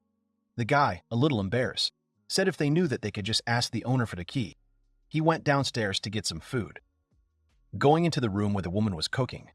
She said that he had time while she was still hot. He could have taken her to his room. She gave him a tray full of food, and he asked if it was too much. He knows that he eats a lot, but even that is too much. She replied that it was for 2 more servants. It turns out that these 2 haven't eaten since he locked himself in. She called him insensitive. He thanked her for her concern, but she said that gratitude was not necessary. This was a business, and he was clearly thanking the wrong people. He was about to leave when she said that he would have to go through that door. The guy entered the room through the curtain, which they replaced the second part with. They sat down at an improvised table. "I'm helping myself to food." Rora handed him a plate, asking him to calm his anger. He apologized for making me worry. They said that everything was fine, but this world was their home, and no matter how much the master hates this world, they will always be his allies, whether now or in the future. The guy slammed his hands on the table, saying that they were fools. The girls cringed in fear. They thought they only made him angrier, but the guy sat back down thanking them for everything. He was able to contain his anger. Even if he cried, everything would be fine. He always acts like an adult. But in fact, he is still a child. The girls laughed at him, and he blushed and asked them not to do it. The guy was able to kill a huge mantis. Now they needed to collect his bodily fluids. Rora asked why the owner did not lay his hands on Azos's money and continued to wander. He said that in this world he had no family, no home to return to, and even no friends. There is only himself. Therefore, he decided to continue wandering in order to somehow understand the meaning of all this. The girl asked if this was the new meaning of life. He replied that it was something like that. He goes traveling to hone his skills. Fortunately, what he learned from the creature served him well. There is power inside him. Rora corrected him.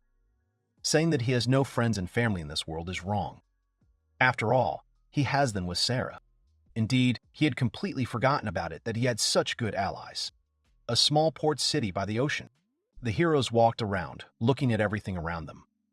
And they noticed a man in a masquerade mask. They entered the trading city of Fulzar and met with the master of the Vol's Heinekal Guild. His assignment was a forced quest. To be honest, he's in a difficult situation. But the guy didn't understand why they shouldn't do it. He had a premonition of something like this as soon as he heard that he was personally summoned by the guild master himself. Remo said that the guild rules state that only high-ranking adventurers are accepted for forced quests. The man replied that it was just a shortage of staff. He knows that this request is unexpected from him, but it came from an extremely valuable client. Their mission was to escort a group of merchants from this city to the kingdom of Rotsaria. If they refuse, then their guild licenses will become temporarily invalid or may even be revoked. The fee for this task will be extremely high. Several more mercenaries will go with them. They will also provide you with the best equipment. A little later, they saw that the best equipment turned out to be an expensive carriage. One of their teammates was the captain of the Crimson Lion of Leo. She said it was a strange quest. The merchants who need to be escorted do not have any cargo. She took this quest because they pay a lot for it. When she saw the guy with the servants, she went over to meet him. Behind her was her right arm, Bolts. Ryoma, while greeting him, noticed something that he did not have an arm. But the merchants had already approached them. Noticing them, the merchant was not friendly. He was accompanied by only a couple of girls and one girlfriend. They didn't particularly inspire a sense of security in him. The guy didn't even understand who it was at the beginning. But the girl suggested that this was the one who submitted for this quest. The merchant turned his attention to the twins, immediately realizing that they were battle servants. And girls too. It's a rare sight. The man immediately noticed money in them. He said they could trust him, and he would find them a better host. They should know that it's better for girls to stay in bed than to get out on the battlefield. The guy wasn't happy about it. With a malicious smile, he approached the merchant, offering to show him a secret, otherworldly technique to consolidate their meeting. But this technique turned out to be just a massage. The merchant immediately relaxed and was very pleased. The guy started a pleasant conversation with him, but then told him that it was not very good to let a martial artist get behind him so easily. The merchant did not understand what he meant, but really dangerous people seem extremely harmless at first glance. He was clearly pointing at himself, and the merchant apparently understood this. He turned with a smile to the guy, saying that he was very well-mannered, but in fact, It is not so difficult for Remus to find out the secret thoughts of the merchant. He wrapped his arms around the man's neck and started asking if he was lying to them. Later, the whole team gathered around the campfire, and he shared his idea that the merchant was lying with the others. He could tell by his pulse. It's probably a trap. Now Liana understood why the man had grabbed him by the neck. But still, Ryoma did it because he doesn't like him. The problem is that they don't know who the target of all this is and what kind of trap awaits them. Her right-hand man asked if they should cancel this quest now. But she did not agree, because suspicion alone is not enough to cancel the quest. If anything happens to the guild's reputation, they will be blamed for it, and their licenses will be temporarily invalid or even revoked. At first glance, the adventurers seem to be free as the wind, only thanks to the support of the guild. Without her, it's not that they won't find a job, but it will be extremely difficult for them to simply leave the borders of the kingdom. Remo doesn't know why the merchant lied, but someone is clearly behind it and pulling the strings. And there's a possibility that he is a spy, and the chance that their target is Rema is extremely high. That sparkling carriage hinted at nobility. The girl asked if it was worth calling a few more people from the Crimson Lion. But the guy said that everything was fine. These are his problems. Besides, he doesn't want his comrades to lose their lives. The girl laughed. She said he was a really good guy or just dumb as a cork. He must understand that there is a chance that they too may be murderers seeking to take his life. The guy realized that this was the case. In that case, he'd better give up and die right away. The problem is that they don't know how to use carts, and he asked Sarah about it, entrusting it to her. They will always obey his orders, so he shouldn't always ask for it. Next, he asked Bolts to conjure something. A little later, when it was already very dark and everyone had set up tents, Liana came up to the guy. She remembered the moment when he said that the target was most likely himself. But what if she is the target? After all, she is the captain of a mercenary group. So if one of them dies, there shouldn't be any envy. She grabbed him by the breasts and pulled him very close to her, saying that when he talks to her, he can drop all suffixes. At that moment, the servant stood between them, and the girl was upset because a kiss was quite an appropriate action at that moment. But they disagree. Because it was an unexpected attack, Leona found another way by inviting Remo to chat with them in a carriage while drinking. The twins forbade it, even if he agreed to it. After all, it is illegal to force a minor to drink alcohol by deception. Apparently, the guy did not understand Leon's intentions at all, so he did not understand what they were talking about, because he is always ready for a strategic meeting. And it's not that he can't drink. The girls were already tearfully asking the owner to keep his mouth shut. When it began to get light, they set off. Those who set up the trap believed that everything was going according to plan, as they were informed. They came out of the royal forest. The scale of the group is great, so they definitely can't be wrong.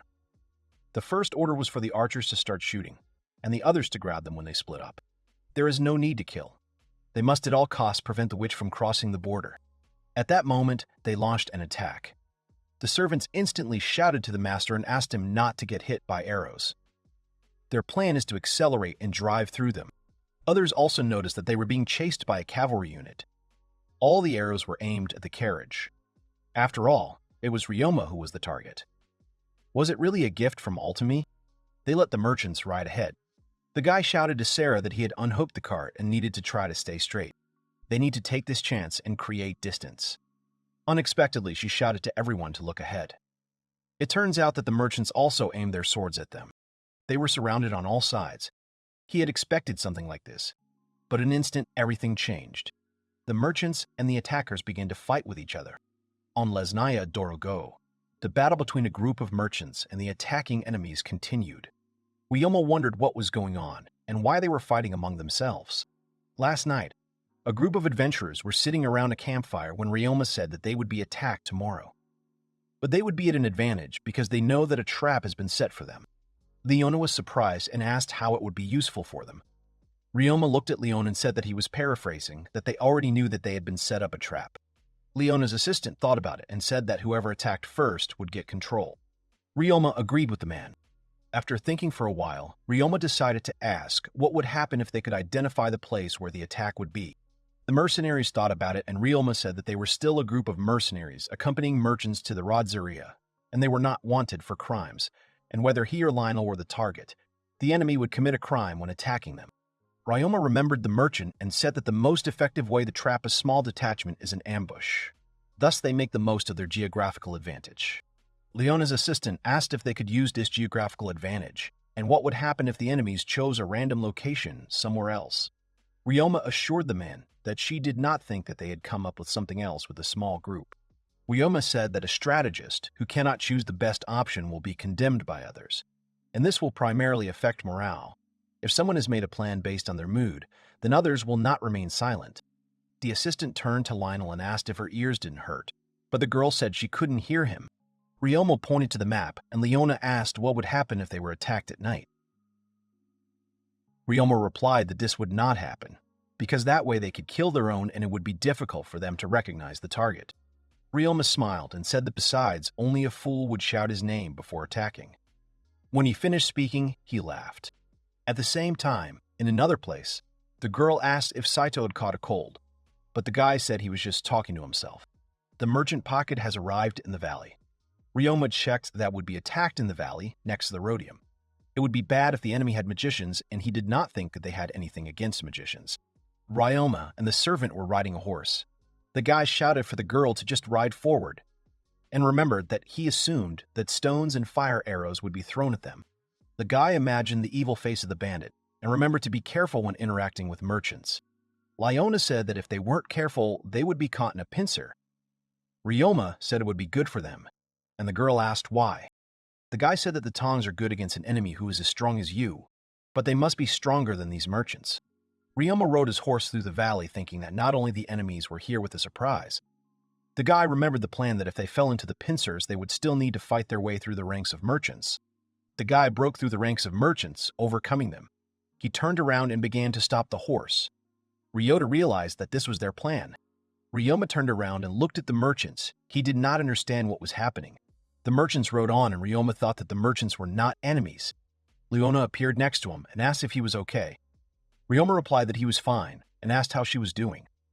The girl said that several mercenaries had been killed, but her squad was fine, then asked if it was necessary to get the merchants out of the valley as planned. Ryoma shouted that they would act according to the plan and ordered Lionel to gather all the mercenaries together. The next moment, a group of mercenaries led by Rima rode into the thick of the action, where there were merchants and enemies. The guy on the horse appeared in the air and flew over the heads of people who followed him with their eyes. The soldiers of the attack smashed the carriage and shouted to the captain that it was empty. They were deceived, and the witch escaped. Ryoma was watching the soldiers when the captain ordered them to follow her and not let her leave. The guy was surprised what kind of witch she was. Remus's squad rode into the gorge, and Leona said that he had deceived them well, and they had received the bait. The guy said that even now he has doubts that everything is going according to plan. Leona said that everything that happens next will be on the shoulders of the bait, and she expects a lot from it. Ryoma thought about what happened last night and began to remember how a girl was sitting by a tree. Rora was sitting alone by a tree late at night when Ryoma came up to her and called her. The girl said that she was very sorry and she would start preparing for tomorrow right now. The guy calmed the girl down and said that he had not come for this but had to say something important. Rora started crying and said that the owner wanted to drive her away. Rora said that because Ryoma hates war slaves and likes thin and soft girls, her muscles are disgusting. Ryoma tried to calm Rora down and said that her muscles were really good, but that's not what he came for. The guys were standing by the tree when Rora asked if she could do what only she could do. The guy said that this was what they discussed at the meeting, and he would leave the task of the final points of the plan to her. Ryota began to tell the plan that after they turn around and lure the enemies, they will be in a magic circle. The enemies will fall into a trap without knowing about it. And when he gives the signal, Rora must neutralize the enemies with her magic. Rora began to shine. She was inspired by the words that only she could do it, and screamed that she would do everything possible. Whether there were hundreds or thousands of them, she would wipe them off the face of the earth. Ryota looked at the girl and said that the enemies would be on horseback. Rora said it would be problematic to use word magic on a fast enemy, and the chickenpox incision is not stable enough. The girl remembered the man's face and asked if she could help the wrestler, and Ryoma asked what she meant. The girl said that in terms of magic and battle, the wrestler would be stronger than her. The girl stood on the paradise of the rock, her hair fluttering in the wind. The girl nervously touched the finger on which the ring with the stone was worn. A man without an arm was standing behind the girl. A group of enemies chased the mercenaries. The knights shouted that they could not let the witch leave. The merchants shouted, "Kill them all, and not one should leave alive." The mercenary asked what they should do, because the merchants were also following them. Ryoma thought that the merchants would be blown away along with the enemies. But the merchants were not their enemies, but allies who were not sent to the empire. Ryoma decided that his targets were only those attacking them, and all he needed to do was use the carriage as bait. Ryoma thought that he had only to erase the traces of their presence. The guy decided that the merchants did not attack them directly, but became the initiators. Ryoma leaned over to Sarah and asked if she liked the main merchant. Sarah remembered how the merchant had said that she was a female combat slave, a rare specimen. The girl got angry and said that she hated the merchant. Ryoma asked Lionel about the merchant. The girl remembered the merchant's words that young girls are more in demand for bed than for the battlefield. Lionel got angry and said she hated the merchant. Ryoma frowned. He started waving his hand and raised it up. Then he started screaming. That was the signal for Rory. Stones appeared on the ground, and Rory and the wrestler began a spell. Dear Mother Earth, create giant spears that can pierce everything. Hear your children. It's time to release anger. Create a stone bamboo. The girl was standing on the edge of the cliff. A wall of stone bamboo formed behind the mercenaries, and Lionel shouted to check if there were any survivors. Ryoma found the face of a merchant among the stones, who was furious. The guy was surprised and asked Masara if he was alive. The wrestler approached Rima and said the number of survivors had been counted. Ryoma was surprised by the treatment and thanked him for working quickly. The merchants shouted that they did not understand what they had done and how they could treat their customer in such a way. The men exchanged glances. Ryoma pulled out his sword and said that the merchants had not been a merchant since the beginning. The merchant shouted why he had drawn his sword. Ryoma said, to silence the merchant. The merchant pointed his finger at the prisoner and said that it was necessary to kill the Knights of the Rhodium who had launched this attack. The merchant shouted that they always want to be heroes, killing thousands of people without regret. They are stupid servants of the kingdom. Ryoma asked the merchant who he really was. The man said that he was a simple slave trader who had been trying to stop being a thief for a long time, and if Ryoma pardoned him, he would give in the price. Ryoma asked the merchant again who they were. The merchant shouted that Ryoma was an adventurer himself as a novice. Bort said that the merchant knows a lot and needs to get more information from his mouth. The merchant screamed and apologized for the deception. Ryoma said that for cheating he could not complain about what would be done to him now. The hostage of the knights watched the situation and thought what was going on. They were chasing the witch because she would be dangerous in the future. Ryoma approached the prisoner, pointed at Rory, and said that the next heir to the throne of the Rhodium, whom the captain of the Imperial battles Mikhail Danashu was so looking for, was Rory. Ryoma approached the prisoner, pointed at Rory and said that the next heir to the throne of the Rhodium, whom the captain of the Imperial battles Mikhail Danashu was so looking for, was Rory. High in the sky, an adult eagle flew over the captive knight and looked down. Clouds drifted across the clear sky.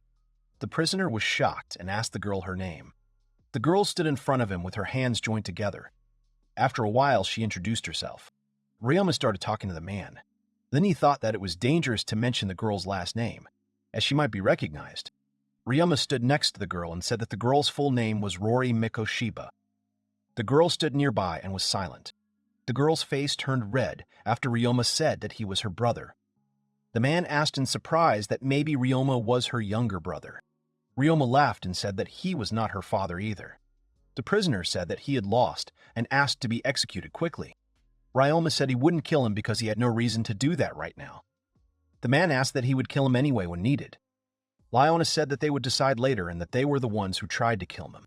The mercenary collected the bodies of the dead enemies in one place. The prisoner tensed when he heard Rem's words. He said that they were not enemies. The prisoner asked what Ryoma meant and if the nobles had not sent him. Ryoma pointed his finger at the prisoner and shouted that this was exactly the problem. Ryoma headed towards the side where the prisoner was sitting.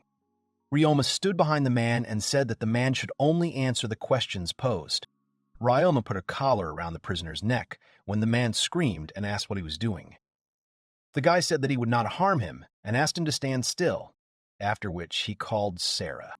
The girl approached the prisoner and said that she would ask the questions. The man was surprised that Rory and she were twins. The girl asked if the captive's men were the guardians of the Road series. The girl asked the second question, why they attacked the trading group and whether it was because of the struggle for the throne. Then she asked the third question, was this an attack to protect the princess? The girl asked the fourth question if they were fighting the nobles under the queen. Then she asked the fifth question, that after the sudden death of the king, the first princess was supposed to enter the throne. The girl asked the sixth question, whether the nobles used the king's will as a shield to support the second princess. The prisoner was shocked. Ryoma thought that it was hard for them all to answer these questions. Sarah asked the last question and asked if the man the captain wanted to kill was Rory. After listening to all the questions, the prisoner looked down and frowned. Ryoma looked at the hand and said that everything fits together now.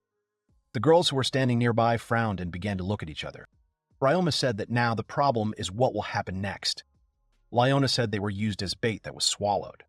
The guy thought about it and said that most likely the guildmaster was playing a double game with them. Bort suggested that they could complain to other guilds in the city. Leona said it was a bad idea. They wouldn't believe them, because there was no proof. Ryoma said if they took any chances they would be caught. Ryoma presented a beautiful room and said that if they managed to prove his involvement, then the chance of winning is not great yet. If you remember the look of Folzard's gorgeous room, which suggests that accepting a bribe is not a problem for him. The girl put her hand to her face and said that Folzard is the largest commercial city, and it is difficult to resist the authority and strength of the guildmaster in such cities. Ryoma looked up and thought about it. Ryoma began to smile and asked what Bortz thought of the merchant. The man bent down and began to reach for a small stick. Lying on the ground, the man picked up the stick and began to examine it. The girl stood next to him and watched his actions in surprise. The man made an evil expression on his face and said that he could extract information from the prisoner. The surrounding people looked at him in fright. The prisoner looked at the backs of the guys. Then the man frowned and said that he did not want to take part in the discussion of the guys. The boys turned their gaze to the prisoner when he began to scream. The guys stood in silence and listened to the man screaming. The prisoner said that the real first princess is just a fake that was sent by the nobles, and the only legitimate heir to the crown is Lady Lupus. The lady was standing in the hallway of the estate and watching the courtyard from the window of the estate. Suddenly the girl felt a premonition and remembered Mikhail. Ryoma held up his finger and calmly said that the man was right. The man looked up at the guy and was surprised by his words. Ryoma said that everything is true, and Rory is not the illegitimate child of the previous king and is not a princess. Rory is his companion, but she has an excellent pedigree. Sarah screamed that she was proof of that because they were twins. The prisoner did not believe the words when Ryoma said that they had deceived him, and the man shouted that he was deceiving him. Ryoma told the man to calm down and that he was trying to match the story of the merchant in the Knights of the Road series. The girl was sitting by the man's coffin. Ryoma began the story a few months ago after the death of the king, when the first Princess Lupus was preparing for the coronation. A lot of people are sitting at a table and discussing something. Ryoma continued that information suddenly appeared that there was a girl with the same bloodline as the king from a neighboring country. Ryoma presented a map that divided the peoples in territories. Then the girl looked at the men. They were nobles. They were afraid of losing their power. A group of people were discussing something, and various flags and banners rose into the sky. Ryoma continued the story that meanwhile the knights were getting weaker. Ryoma held up his finger and began to talk about the features of the king's illegitimate child. The prisoner lowered his head to the bottom and closed his eyes. Ryoma thought that such a reckless plan, even if it had succeeded, would not have solved the essence of the problem. Ryoma said that he had no evidence, but while he was being persecuted, the illegitimate child was transported to another country. The prisoner was shocked by Rem's words. The guys began to look at each other and discuss the actions of the nobles. The girl looked at the guys in surprise. Ryoma closed his eyes and said that she was an illegitimate child. Rora stood next to him and smiled maliciously. Ryoma turned to the prisoner, and they began to discuss the past battle and future plans. The male prisoner continued to get angry and scream. The prisoner clenched his teeth in anger. Rory and the dark-haired man started discussing one person. The guys looked at each other and fell silent. Ryoma turned around and looked at the man. Then he began to move in the direction of the prisoner. Ryoma bared the edge of his blade. Ryoma approached the man. Then he looked at the blade and said that the man, like them, was not in the best position. Ryoma cut the rope and freed the prisoner and offered him friendship. The man was shocked by Ryoma's words. The men stood opposite each other. A large eagle was flying across the clear sky, and after a while, it appeared at the castle walls. There was a girl with a given hair in a large room. The room had large windows. The girl was walking through the room. Several people were in the room. They were on one knee and kneeling in front of the girl. The girl with long hair started saying that she had received a complaint about the captain, and it was not very good. The guys who were standing in front of the girl were very scared. Ryoma decides to raise her head and look at the girl. The girl stood right in front of Ryoma and looked at him warily. Late at night, in a forest clearing near the camp, the mercenaries decided to pass the time. Mikhail shouted how dare they mock the honor of a knight. Ryoma walked up to the camp and asked Rory what happened. The girl said that Mikhail and Lyana had quarreled. Lyana screamed about what honor can be said when he recently tried to kill them. The knight was confused and said he had no choice. Ryoma thought that the mercenaries were concerned about profit, and the knights about moral values, so they could not get along. Lyana laughed and said that all knights are stupid athletic men. Mikhail shouted for her to explain herself for her words. Rara put her hand to her face and began to discuss Lyana's statements with Rima. Ryoma explained everything, and Rora began to shine. The guys were inspired by this conversation. Then Rory came up to Sarah and started talking to her. Sarah put her hand to her face and said that her face said that her opinion would not change. Then Rara began to raise her hands up. Rara clenched her hands into a fist and screamed that she would believe in her. Sarah stood nearby and clapped her hands. The princess stood in front of the squad and told the vice captain of the imperial battles, Mikhail, that she had received a report from Wortenia, and it was too bad that they could not complete their mission. Ryoma realized that it was bad. Rory tried to say something to the guy, but he ordered her to shut up while the princess was talking. The guy looked around, and when asked what he thought about the situation, he said that everything looked dangerous, and he knew it wouldn't help them. But the princess said it was a mission, which means she knows about the attack. The princess's expression was very serious. Ryoma watched the princess fight with other contenders for the throne. Ryoma looked at the girl and thought that she might be Maltina, and thought that she was stupid, since she reported the failure of the mission, because Mikhail is one of the few loyal subjects.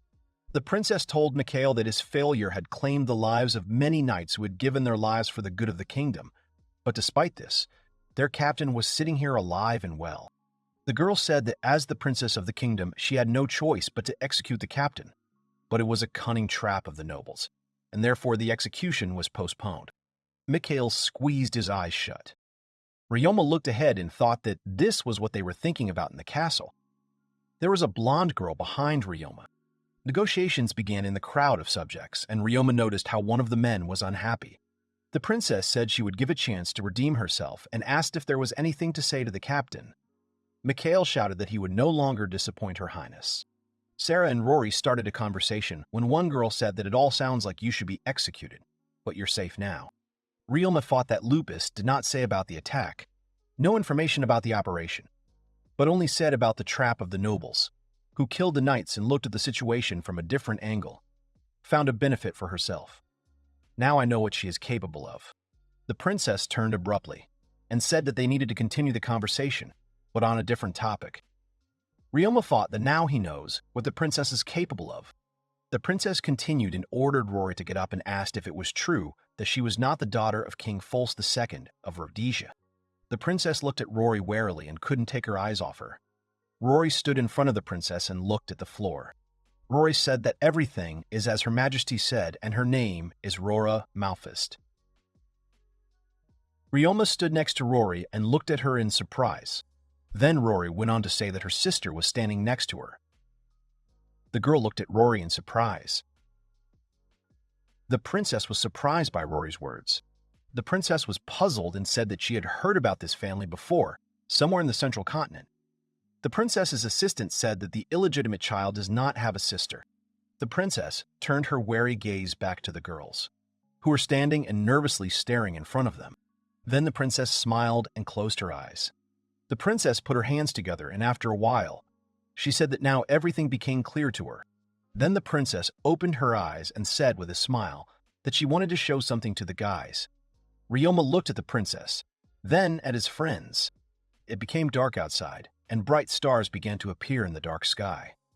There was an unusual vase on a table in one of the rooms of the fortress. Ryoma asked what it was. The girl said that the guy would take it as an apology for his capture because there are disagreements within the country. The guy sat down at the table, and the princess said that this thing was very valuable. Ryoma said that he had an offer for Mikhail to join their army. Ryoma said that, looking at the current situation, the chance of the first princess winning is 0. Suddenly, Princess Maltina's assistant got angry and ran at the guy with the sword. It seemed to her that Ryoma's insulting words. The girl was next to Ryoma. She bared her blade and put it to Ryoma's neck. Ryoma calmly looked at the sharp blades. Then the girl screamed about how such a commoner dares to say such things because he is not even allowed to be here.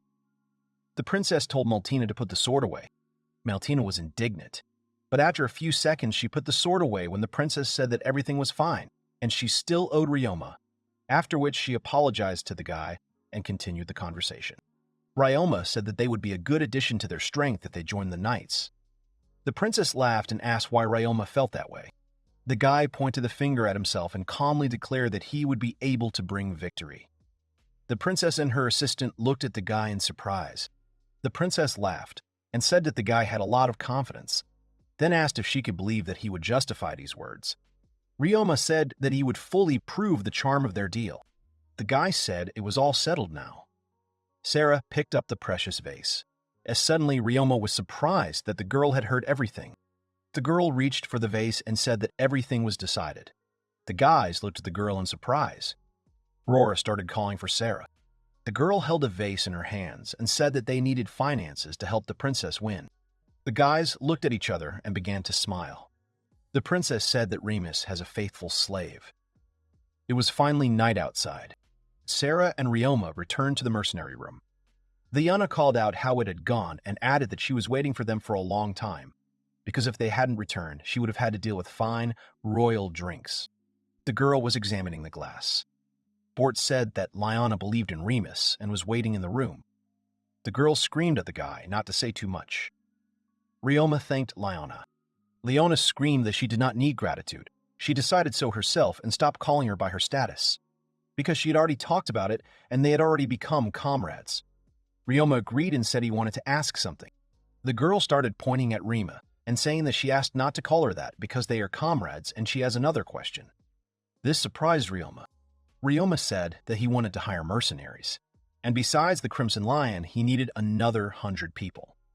Liona was surprised by this figure and asked if they were needed right now because, including stocks, 300 gold pieces were needed. Ryoma clarified that they needed 300 gold pieces and said that tomorrow she would ask Rory to prepare the money and asked Leona to gather to find mercenaries. The guys finished the conversation. Then they each had a carved glass in their hands, which were filled with a drink. The imperial capital of Ultimai. At the castle, Saito asked why he should leave the capital.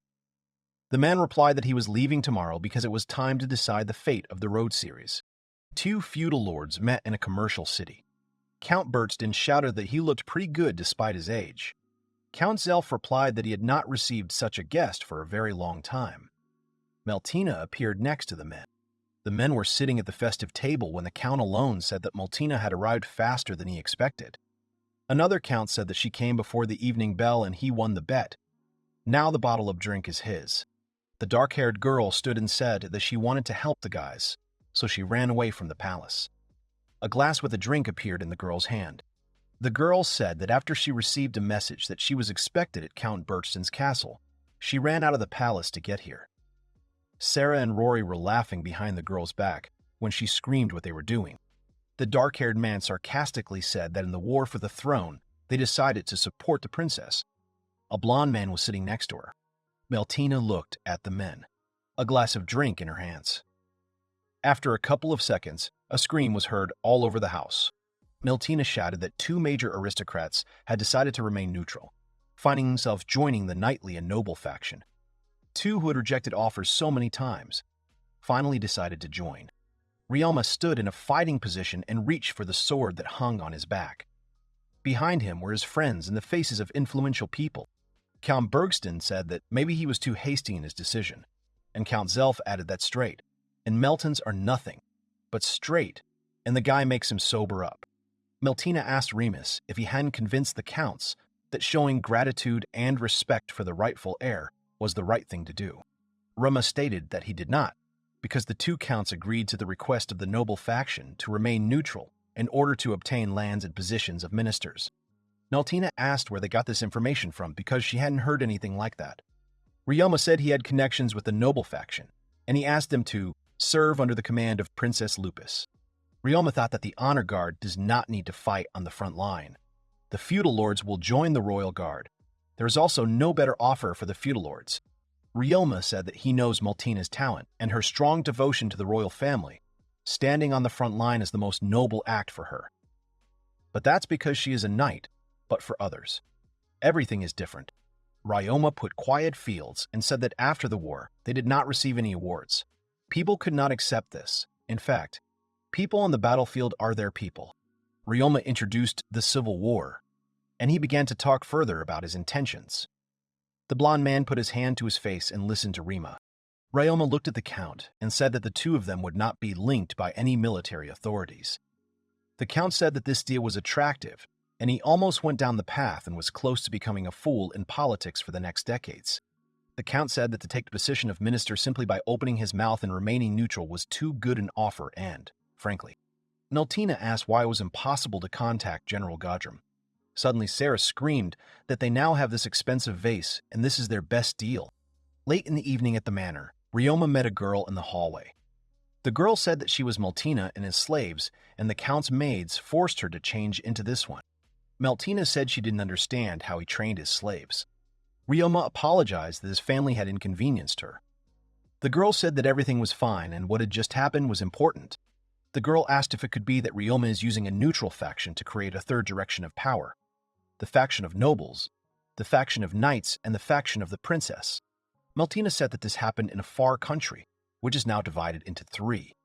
Although it seems that the general supports the princess to become the next king, it will be bad if he holds all the armed forces of the Rhodium in his hands. Ryoma said it was hard to understand Godram's intentions. Looking at his attitude towards how the princess treated Mikhail, you can't tell about his submission to the princess. So if they defeat the faction of nobles and knights, they still need to be careful. Count Bergsten appeared in the corridor, and Rame turned to him and said that was why he wanted to strengthen the princess's power a little. The Count agreed and told Ryoma to leave the gathering of neutral nobles to him. Ryoma said that there were still missing details. Let's say the military strength of the two counts is 2,000, but he would still like 2,000 more on top, or a talented person who could compete with Godram. Count Zelf appeared in the corridor and said that if Ryoma was looking for a talented person, he knew where to find him, and gave the name of Mrs. Elena Steiner, who was the previous commander-in-chief. Ryoma thought about it and asked if Elena was from the royal family. The Count said she was from the common people. Ryoma was surprised that she was a woman, and asked why she was called a lady if she was from the common people. The Count said that they respected her, her achievements, her dignity, her abilities in martial arts, and with her talents, she went from peasants to a general and became a saint. But one day she announced her retirement as a national hero. Meltina said that hearing about the feud between Elena and Godram, with the general on the princess's side, it would be hard to call Elena to help us. Ryoma thought about the feud and asked what could be done about her sudden resignation. Sometime later, at Lady Elena's estate, the servant said that they had visitors and asked what she should do. The lady said that there had been no guests for a long time and asked them to invite them. The mistress, Ryoma and Meltina, were sitting at the table when the guy thought that the mistress looked like an economy. Suddenly Meltina shouted that she was glad to meet the lady and introduced herself as Meltina Lester. She is a samurai princess, and it is an honor to meet the lady today. Mrs. Elena and Rama started talking about him. Ryoma mentioned the old nickname of a lady. She drooped and was displeased when she heard Remus's words. The woman asked the reason for the guys' arrival to her. The guys looked at each other, and Ryoma said that he had a conversation with the lady. Ryoma stated that he wanted to ask the lady to help Princess Lupus in the war. Meltina told the guy not to speak so suddenly. The lady was surprised by Remus's suggestion. The lady asked if they offered to join the Knights faction, and she is not against it, but does not want to unite with Godram. The lady asked the guest if they had listened to the rumors. Meltina remembered that the lady's husband and child had been abducted by Godram. Ryoma stated that he knew, and therefore asked the lady to be the princess's personal advisor. Ryoma looked in front of him and said that they would have some conditions. The lady was surprised by Rem's words. The dark-haired girl smoked in her head, the conditions that Ryoma was talking about. The guys looked at each other and started talking discontentedly. Ryoma asked to leave them alone with the lady. The lady laughed and said that if Ryoma was surprisingly sensitive, the dark-haired girl got up from her chair and left. The woman took a sip from the cup and continued the conversation with Ryoma. Ryoma asked the reason why the woman was trying to refrain from making a decision. Ryoma looked at the lady and asked her about her husband. The woman frowned and began to recall the events of the past. The woman began the story. Some time ago, she returned home and was horrified by what she saw. The young woman's hair was loose. There was a ladder in front of the woman. She was covered in blood and a dark-haired man's head was lying on it. Tears appeared in the woman's eyes, and she began to hug the man's head. After a while, the woman read the letter. It described the abduction of her daughter. To save her daughter, the woman renounced the knightly order. Ryoma and the woman were sitting opposite each other. Ryoma asked about the duke's name. Then he put his hand to his face as he went into shock. Ryoma looked at the woman carefully. She put her hands together and said through a smile that Ryoma had to promise her something. Rima and Meltina left the manor when the girl said that the princess would be happy and that she was worried about what might happen. The girl asked why he looked sad, even though Elena had agreed to become his ally. Ryoma looked at the woman warily. Then he said he was wondering what happened to her daughter. The woman bowed her head and frowned. The woman began to remember and tell that her daughter had been sold into slavery. Ryoma got up from the table, said goodbye to the woman and left. The lady watched the carriage from the window and said that the young man was keeping quiet because he shed tears for her and her daughter. The servant said that the guy looked older than his age. The lady laughed and said that the guy shed tears for her and her daughter. He also looks older than his age.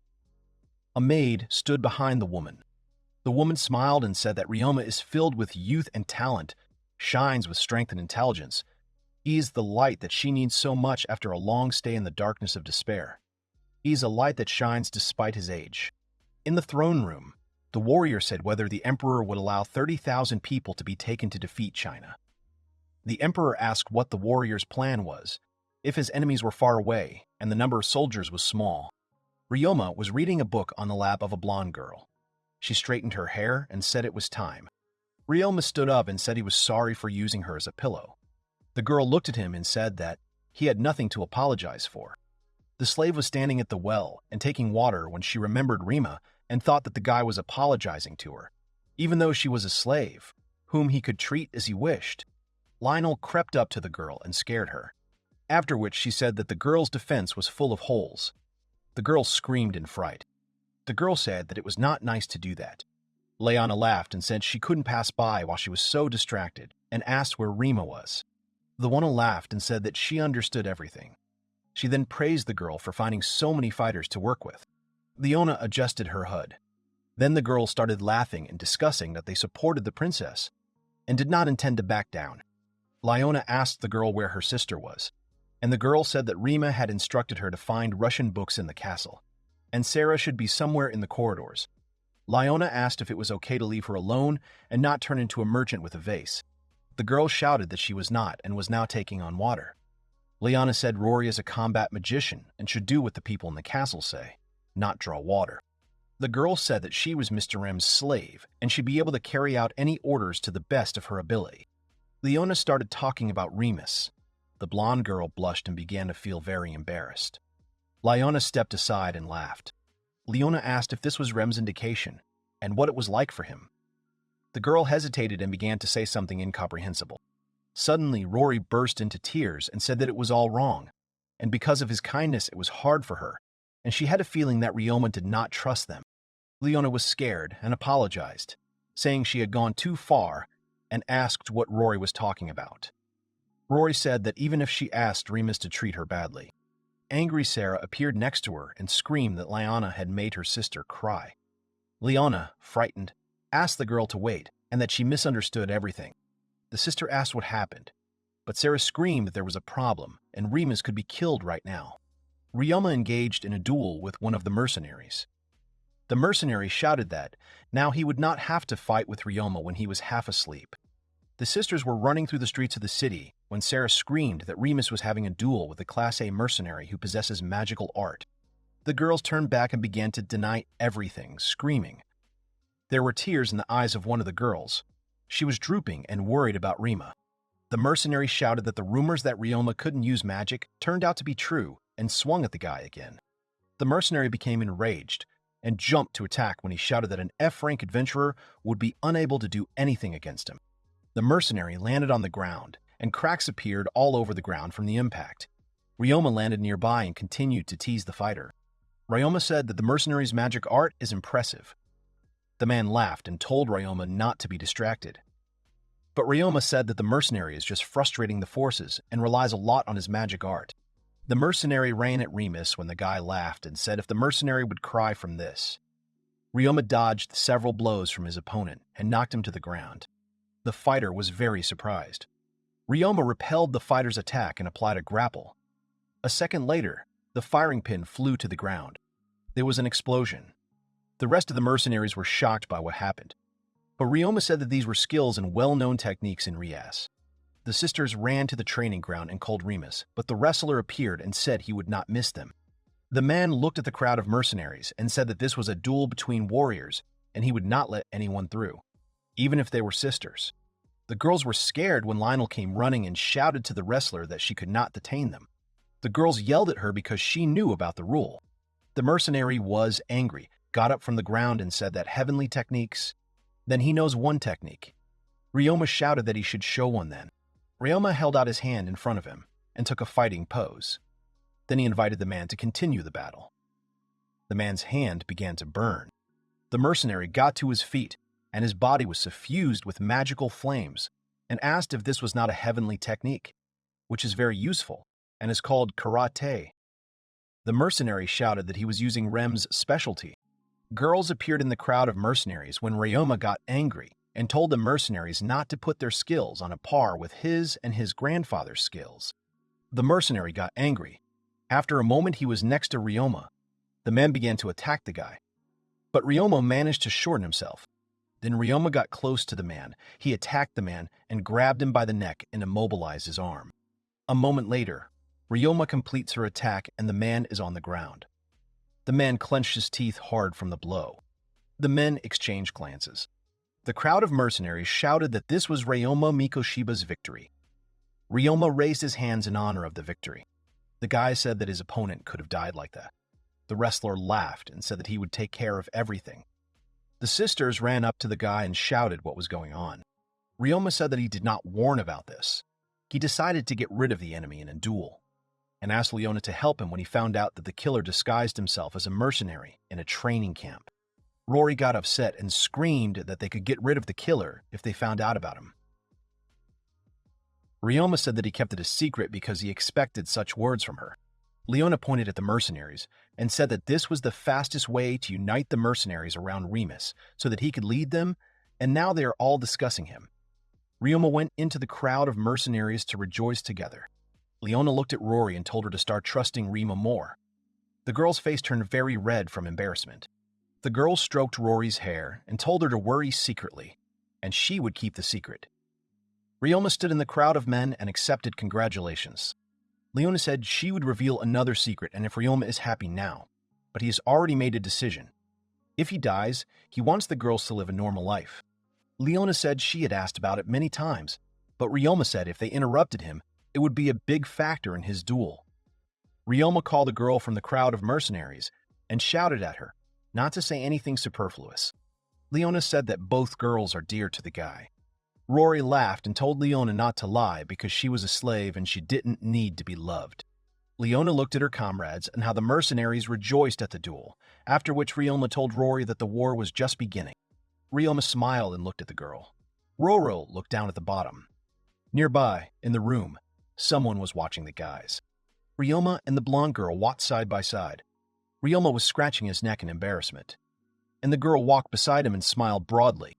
A girl with blonde and disheveled hair was looking at the man's hand, which began to reach out to her. The girl was sitting in the corner of the street, surrounded by a crowd of people. Nearby, on the ground, there was a bucket of spilled water. In the meeting room, the aristocrat knelt in front of the lady. The man said that his grandfather Frank was worried and often asked about Mrs. Elena's health, and from now on, they can use it as they wish. The man bowed when Ryoma asked if Elena knew him. The lady said that he was the grandson of Frank Morrigan, the former right-hand man, who was also born a commoner like herself. The surrounding people put a blonde man on a horse. There was a girl standing next to Ryoma, and she said that unless a knight can be called ugly, the men who were in the room began to discuss the number of allies who could join them. Ryoma thought that Godram was arrogant and stubborn, as he had heard that he did not neglect discrimination and inhuman cruelty, and I assumed that the man was not popular from the very beginning. Ryoma thought that if everything continued and their faction gained strength and became stronger, then it would force the general to do something about it. No date. It's too late for this, and there will be no choice but to solve the logistics problem as quickly as possible. Ryoma thought that they were still considered the Imperial Guard under the direct control of the princess, not a regular army, and unlike General Godram's regular troops, they had their own problems.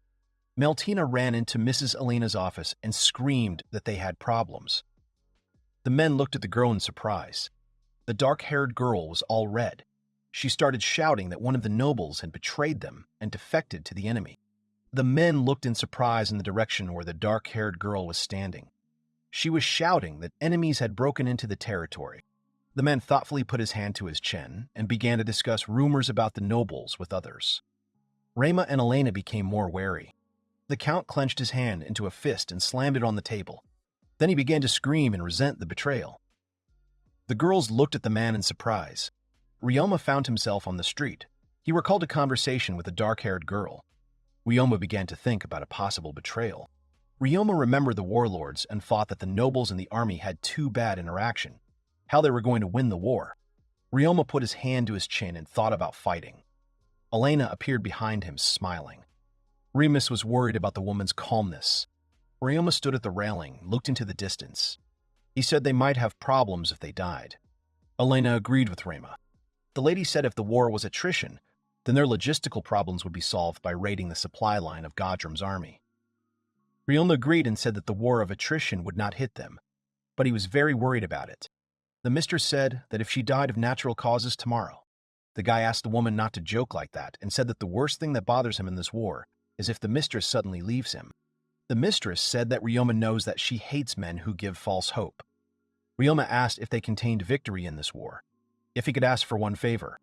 The council of war met at the castle.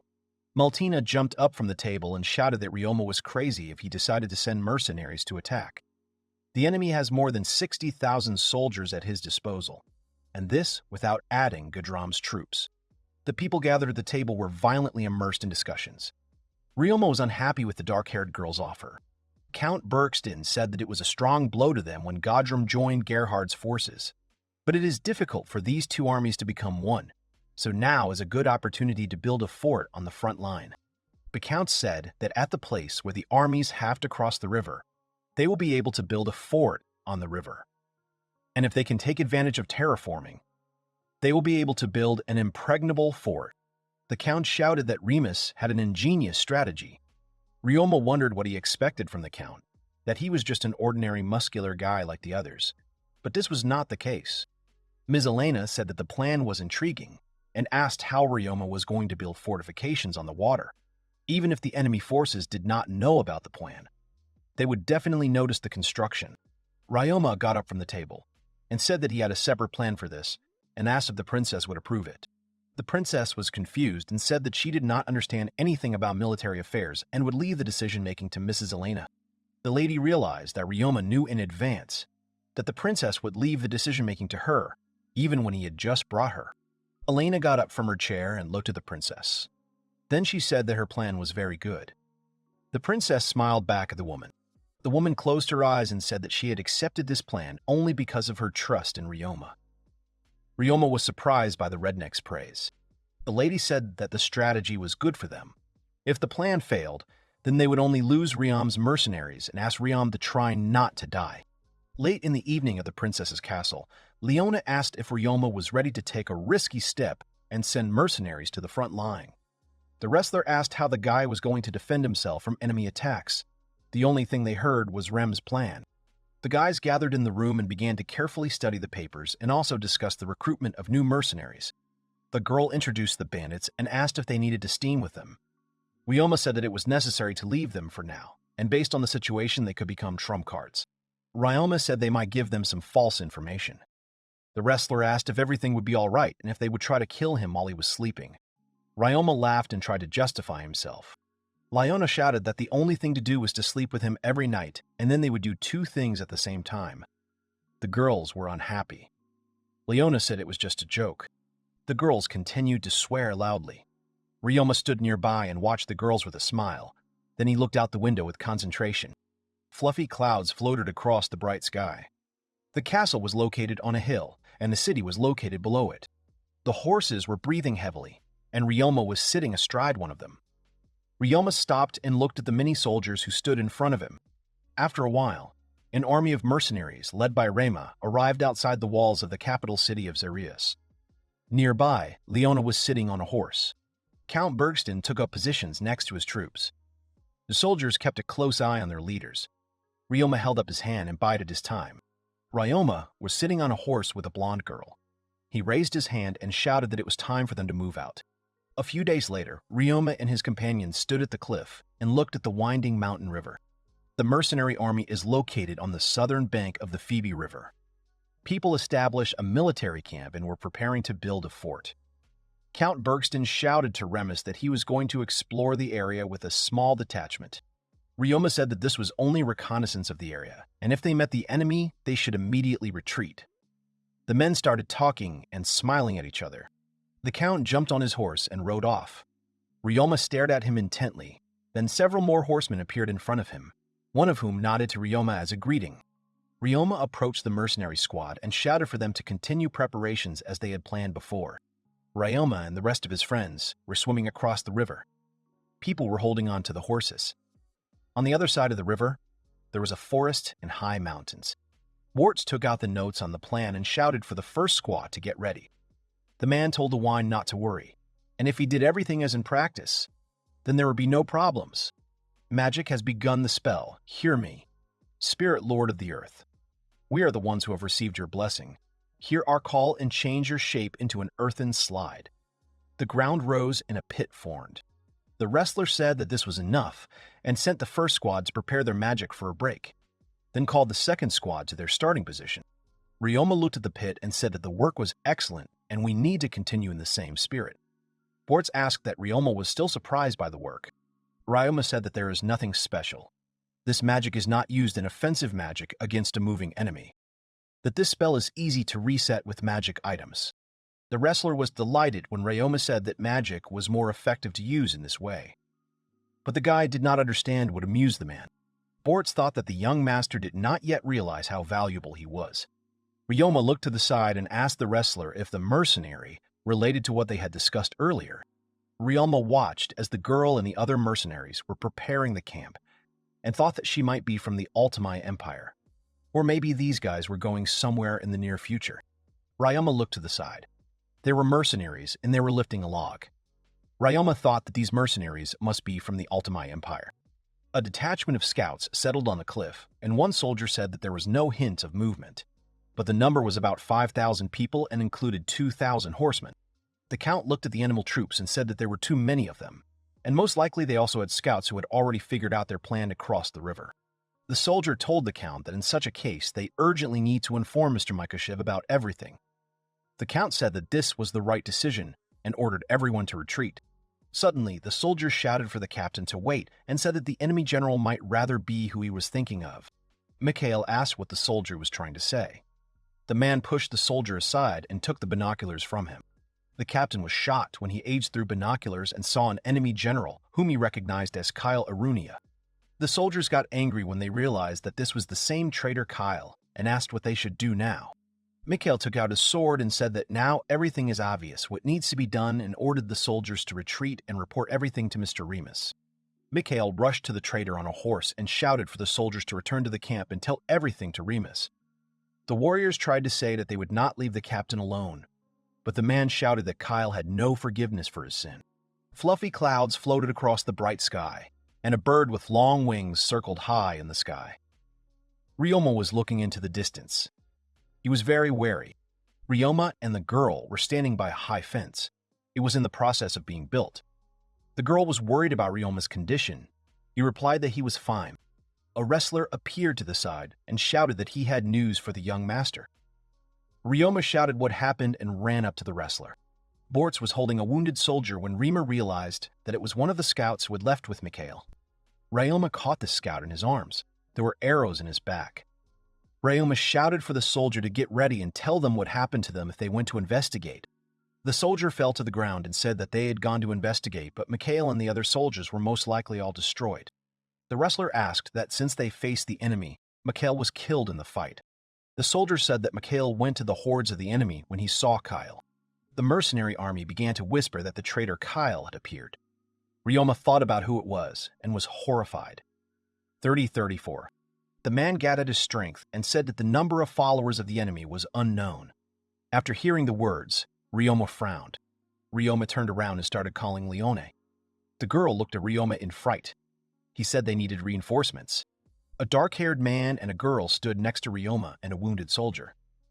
The soldier grabbed Ryoma by the clothes and began to beg.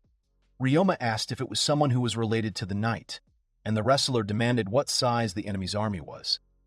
The soldier said 5,000, and the number of pursuing soldiers is unknown. The soldier called Remus and asked his forgiveness for the fact that they ignored him, ordered. Ryoma reassured the soldiers and said that it was not his fault, because their commander ignored the order, which means he should not blame himself. The soldier said that this was wrong. Commander Mikhail followed the order at first, but when he saw the traitor Kyle Arunia as a commander in the face of the enemy, he lost his composure. The soldier apologized for not being able to stop the commander, and now he is ashamed to call himself a knight. As a knight protecting Mrs. Lupus, he is ready to sacrifice his own life for Mrs. Lupus, and is sure that Commander Mikhail is the same. The soldier said that he wanted to be like Commander Mikhail. The guy tore the medal from his chest and said that he had not received anything else besides this medal. Ryoma frowned and looked into them. Then he looked at the girl and she waved her head at him in response. The girl and Ryoma were sitting on the ground next to the wounded soldier. There was blood and beads of sweat on the man's face, and he frowned. The soldier introduced the princess's face and asked Remus that he should promise that he would make Princess Lupus the queen of the Rhodesia. The soldier died on the ground from his wounds. Ryoma was sitting at the table with the body of a soldier lying next to him. The girl looked at Ram but said nothing. Ryoma started calling the wrestler's name loudly. Ryoma asked Rory to give him some time, and the girl said that he could rely on her. After some time, Ryoma stood at the soldier's grave. He remembered the princess's face and thought that he needed to make the princess a queen. Remus's face was gloomy. He was looking at his hand, which held the medal. After a while, Rory began to praise him. Rory was standing on the tower when she shouted that the enemy was approaching them, and that 5,000 soldiers were 1 kilometer in front of them. Ryoma stuck his sword into the soldier's grave, clutched the medal in his hand, and thought that before he could fulfill his promise, he must survive. General Kyle's army approached the Phoebe River, and the man shouted how his opponent was able to build such fortifications in such a short time. Men on horseback discussed a plan of action, as well as drew a plan to capture enemy territories. They had 3 options for attacking. Kyle shouted how he should now carry out Duke Gerhard's order. The assistant said that they could not evade the order just because of these problems. The assistant asked Mr. Kyle what the next step was. The man said that they only had to prepare for a full-fledged direct attack. Kyle said that according to the data, the enemy has almost 2,000 soldiers. But our forces are larger than that, and therefore we will show the enemy that their homemade channel will not help them survive. Kyle turned to the army and shouted that he gave them the word of Duke Gerhard and everything they plundered from the enemy would be theirs, so spare no effort. General Kyle thought that he definitely wouldn't lose. The assistant reported that everything was ready for the attack. The man drew his sword and shouted for the army to run to the attack. The enemy army was approaching the walls of the fort. Court Ryoma received the news that enemy soldiers were allowed to loot in this civil war. Leona and her soldiers took up a position on the walls of the fortifications. The archers prepared arrows, and the girl shouted that they should listen to her order and not take a step back. The enemy army approached the walls of the fort. and Leona shouted for the first detachment to open fire with an arrow. Hundreds of arrows descended from the sky on the opponents, and they began to retreat. Kyle's assistant shouted at them to keep advancing. There are not many enemies, and they can destroy them. General Kyle rode into the center of the army and shouted that everyone would attack if they needed gold. Leona looked at the enemies and thought that they had poor equipment and how they were going to defeat them with recruits alone. Leona shouted for the second squad to open fire. A barrage of arrows rained down on the enemy soldiers. The surviving soldiers began to approach the gate. Leona ordered the third squad to prepare, and the soldiers took their spears. The girl shouted for the soldiers to pierce through the enemies, and from the holes in the wall, spears hit the enemies. Kyle watched the army and thought how useless the soldiers were. Why couldn't they break down the defenses if, according to the spy's report, they were several times superior to the enemy's army? The assistant shouted to Mr. Kyle that in this situation, they would not advance anywhere, and they needed to retreat in order to organize a new formation. Kyle shouted in rage that they had more soldiers and they should not retreat. Why couldn't they overwhelm the enemy with numbers? Because they were only peasants there. The assistant said that the resistance at the south gate is extremely strong, and without a mount they will not be able to break the wall. She got a punch from Kyle for saying that. Kyle shouted that he was going to the front line and called on the soldiers to break down the central gate. The soldiers were ready to carry out the order. Ryoma stood on the tower of the fort and watched as their enemy began to move. The guy thought that he expected the enemy to retreat by this point. But is it normal for a knight of the kingdom to make such risky moves? Ryoma thought that the commander had decided to end this skirmish once and for all. But what makes this knight so impatient? Ryoma asked the soldier if he knew anything about Kyle, and the guy replied that he was a lying, selfish, and cowardly person. He was forever looking down on everyone and using his followers to bully knights who disliked him. The soldier got angry and said that this was a traitor, a disgrace to the knights, who deceived former comrades who believed in him and in the mission to protect the kingdom. Ryoma calmed the guy down and said that he understands how the knights hate this traitor, but he does not need to hear a wave of indignation at the expense of this man. But in short, Kyle is a very slippery person. Ryoma thought that after such a sad description, Kyle did not seem to him like a man who would dispose of his powers like this, because in the end he renounced the master he had served for so long. Ryoma introduced Kyle, and since he betrayed his comrades, with whom he was both in sorrow and in joy, for the sake of the spearhead of Duke Gerhard's faction, and now he stands before us as the general of the enemy forces. Ryoma called Rory and shouted that they needed to use something ahead of the time they had planned, and asked her to get ready. Rory asked if it was necessary to use the attack now. The assistant shouted to Kyle that they had discovered smoke in the center of the fortress, and soon they would be able to break through their wall. Kyle ordered this message to be sent to all forces, after which he shouted that their army had broken through the wall and ordered everyone to attack. Leona held her hand out in front of her and was giving orders on the fortress wall when Kyle's army appeared on horseback in front of the bridge.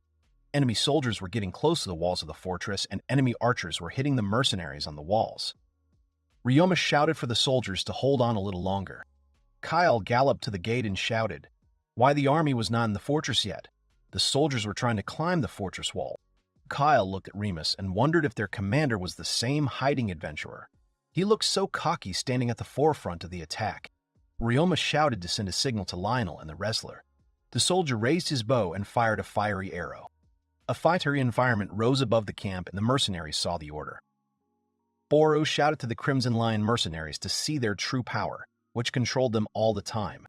Bortz turned and shouted that the enemy should see their strength. Lyanna's face turned red, and she was preparing to attack. The soldiers looked at the guys in fright. Lyona and Bort sat down on the ground and began a spell. Hear me, spirits who command the earth. We are the ones who have received your blessing. Answer our call and change your shape. A double landslide. The hair of Leona and Bartz began to develop in a veritable way. The guys continued to cast spells. The guys were very serious. The enemy soldiers started panicking and shouting to see if anyone had heard strange noises.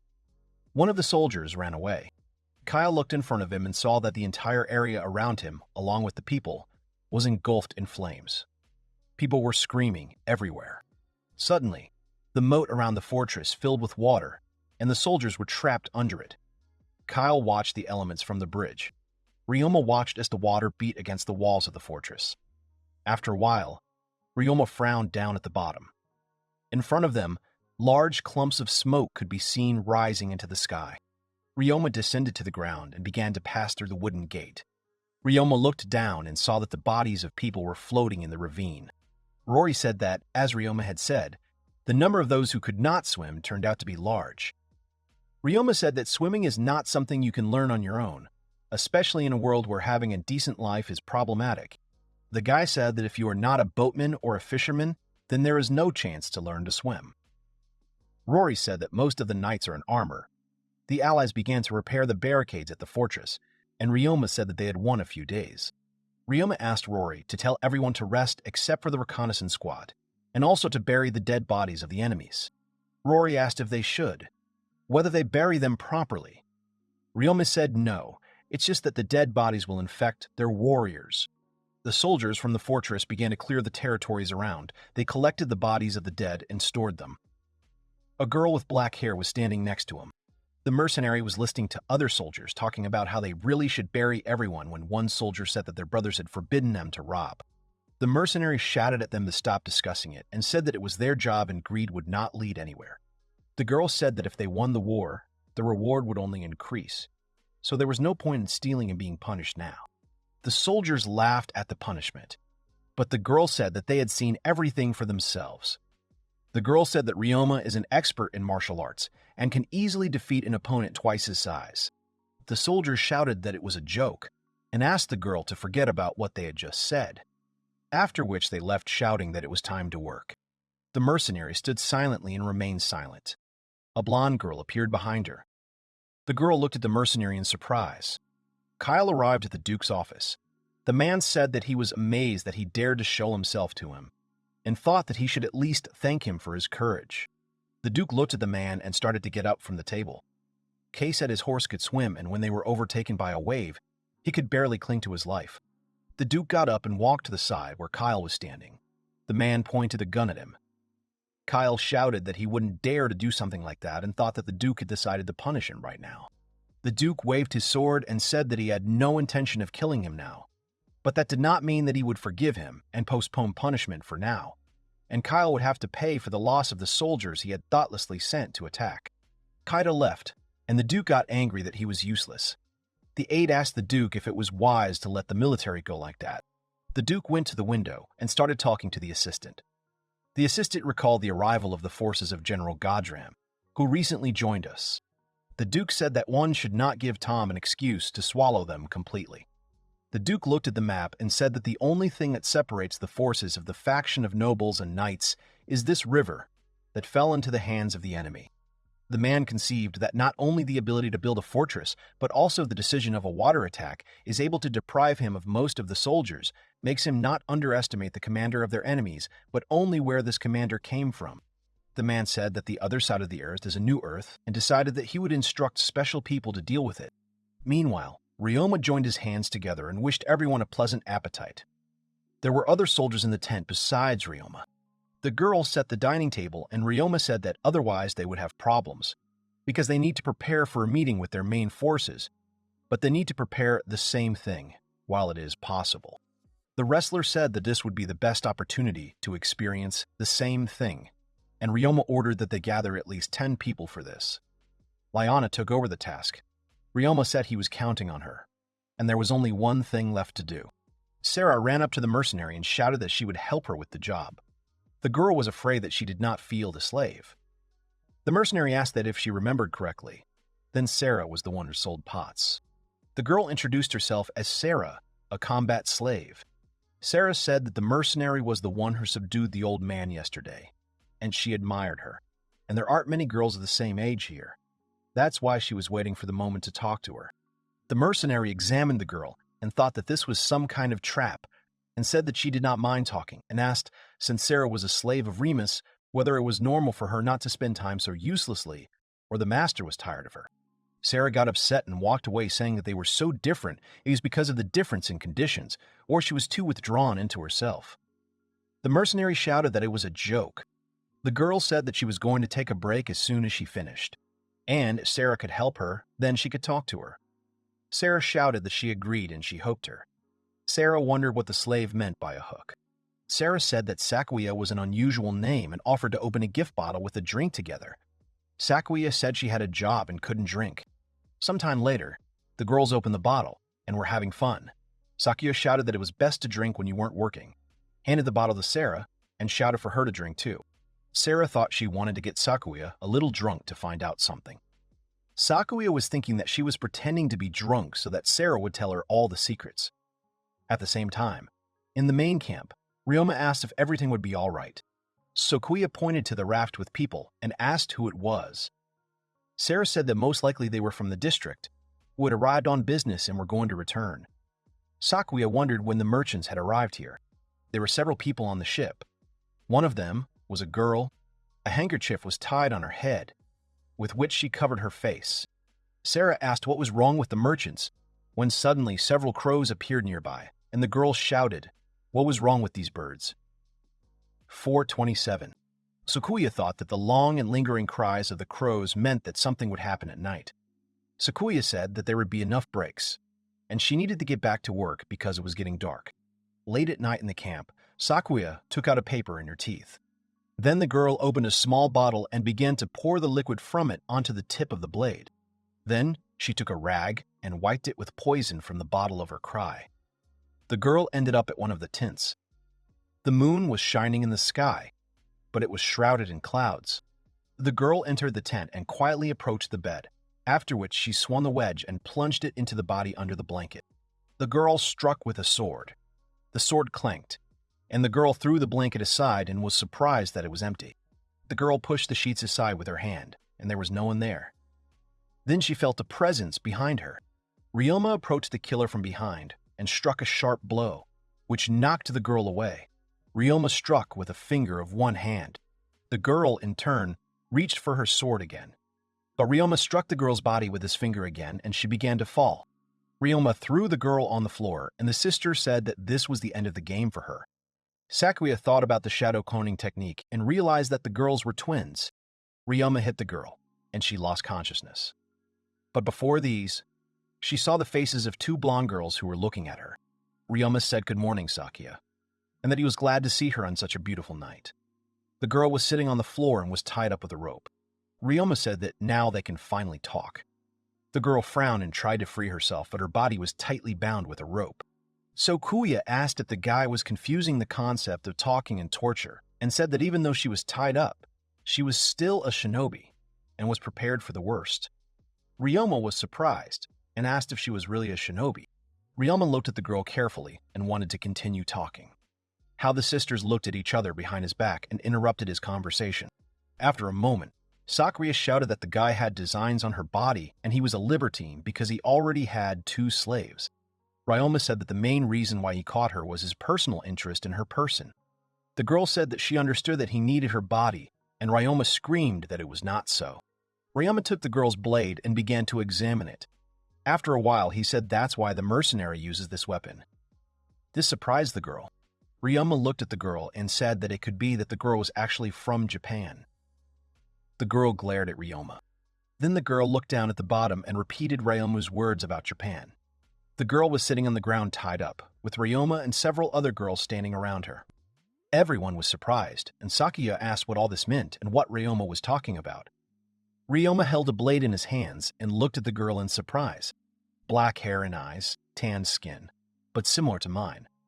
The killer who tried to attack me in my dream calls himself a shinobi named Sakuya. Also, katana. What does it all mean? Ryoma was examining the Krynoke. Then the girl asked which Japan Ryoma was talking about. Ryoma shifted his gaze to the girl. The guy said that Japan is a country and wasn't she born there? The girl said that she had never heard of this name on the Western continent and where this country is located. Ryoma asked what about the Eastern continent and said that he had heard from a merchant that katana existed in the culture of the Eastern continent. Sakuya said it was fortunate that, but had never set foot outside the Western continent. Ryoma asked where the girl got the Japanese blade from. Sakuya said that this blade has been the weapon of her clan for many generations since a long time. Ryoma asked what kind of clan. As a stranger came into the tent, an old man appeared in the tent and said that he would explain to him their vagabond clan and that was their fate. Sakuya shouted what Grandpa was doing. and the old man said he was a safety net. The old man said that according to the plan, he would eliminate the target if it failed. The guys abruptly turned to the bed, where an unknown man was sitting. His appearance was too sudden. The girl looked at the man in surprise, as she recognized her grandfather in him. A man came up to her and told her that she had failed the task. Girls. Those who were standing next to Ryoma were outraged. He raised his hand up and asked them to calm down. The old man said that Ryoma was not surprised by his appearance, and either he was a fool who did not understand the situation, or a big man who would not pay attention to it. The man sat down on the bed. Ryoma smiled and said that it surprised him and he did not remember inviting the old man here. Ryoma thought what kind of old man he was. He completely dispelled the excitement of his subordinates, continuing to be on his wave. The old man asked why Ryoma hadn't killed the girl, and what he was planning, leaving the assassin aiming for his life alive, and why he wasn't trying to detain him. Ryoma said that if the old man had heard the conversation from the very beginning, then he was sure he had ideas about it. The old man said he wanted to make sure. Ryoma said that he came from Earth, and from the country where their clan came from. The old man understood and said that Ryoma was Hiramato's man.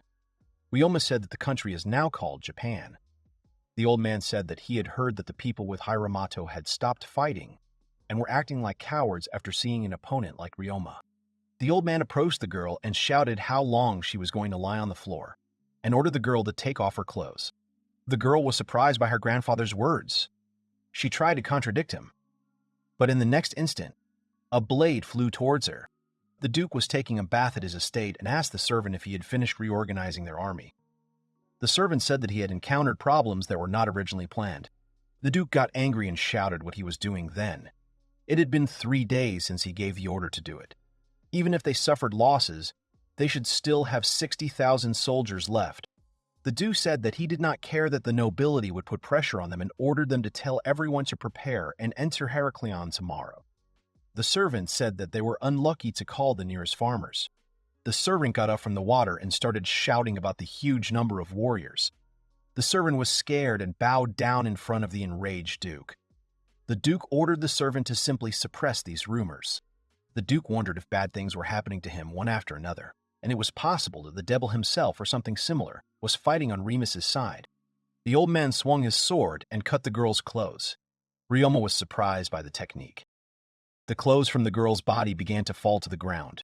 The guy thought that it was more primitive than modern, and it was impressive that the old man cut only clothes. The old man examined the girl and found a wound on her body, after which he said that she had been wounded in vital places. The marks were quite small and they were not from ordinary blows. The old man asked if Ryoma had used a spear shaft, but the guy said it was an ordinary fist. The old man said that it's effective to aim at vital points, and that's how you say you can kill someone of Sakai's level whenever you want. The old man said that Ryoma has impressive skills, and despite the girl's appearance, she is the one who will lead the clan in the future. Ryoma asked if he could ask a few questions. Ryoma asked if their clan was created by a man who was called here in the past. The old man agreed and said that their ancestor had arrived here 500 years ago. But in the case of our ancestor, he was drafted along with the whole village. Ryoma is shocked by the old man's words. The man said that such appeals are not practiced now, and heard that several people can be called per year. Ryoma wondered if there were other Japanese who were trying their best to survive in another world. The guy said if there are several people a year, then the chances are low and he has terrible luck. The guy asked why the clan decided to work as an assassin. Because the clan is full of assassins. The old man said that every member of their clan is a Rappa. Ryoma realized that they were ninjas, and asked why their clan was wondering if ninjas were supposed to be at court. The old man frowned and asked why he was interested in this. Ryoma looked in surprise at the side where the older man was standing. Ryoma abruptly bowed in front of the man and began to apologize for his behavior. The surrounding people looked at Remus in surprise. The old man introduced himself to Igasaki Jino and said that he liked Ryoma and offered to team up from now on. Ryoma asked what it was about when the old man said that he understood if the guy left his granddaughter alive, then he wanted to make her a personal rap and stated that if so, then he would join him with his granddaughter. The old man told Sakyo not to argue, because Rapiho feel the task was supposed to die, but Ryoma made efforts so that the girl would not die, and for this you need to spend the rest of your life serving your master. So Kuya and the old man ran off into the forest. The girl said that you can't quit the job you were given. That's how she was taught. The old man agreed, and Sakwa asked if it suited him. The old man said that there was a possibility that the Vagrant clan would disappear soon. The old man and the girl continued to move quickly through the night forest and discuss their next plan of action. A week later, Rory came to Ryoma, who was examining the katana, and asked if the people from the Vagrant clan could be trusted. The guy admired the katana and showed it to Rory. The girl said that they were assassins who came to take his life, and you never know when they will decide to betray them. Ryoma said that he was right, but he first planned to give them freedom, although this changed the plan. But this is not a big problem. Rory said that Ryoma says that because he is pleased with katana. The guy said that it was possible since he was given this katana as proof of friendship, but they can also be trusted more than knights. Ryoma remembered the cries of devotion from the knights when Rory asked why it was different to the fan, and the guy said it was just like that. The girl did not understand such explanations. 490. Rory shouted that it was also because Remus had been given a cross-shaped spear along with a katana. The guy admitted that this also plays a role. Rory was scared and said that Ryoma really liked the assassin girl, and the guy shouted that he swore that it wasn't that.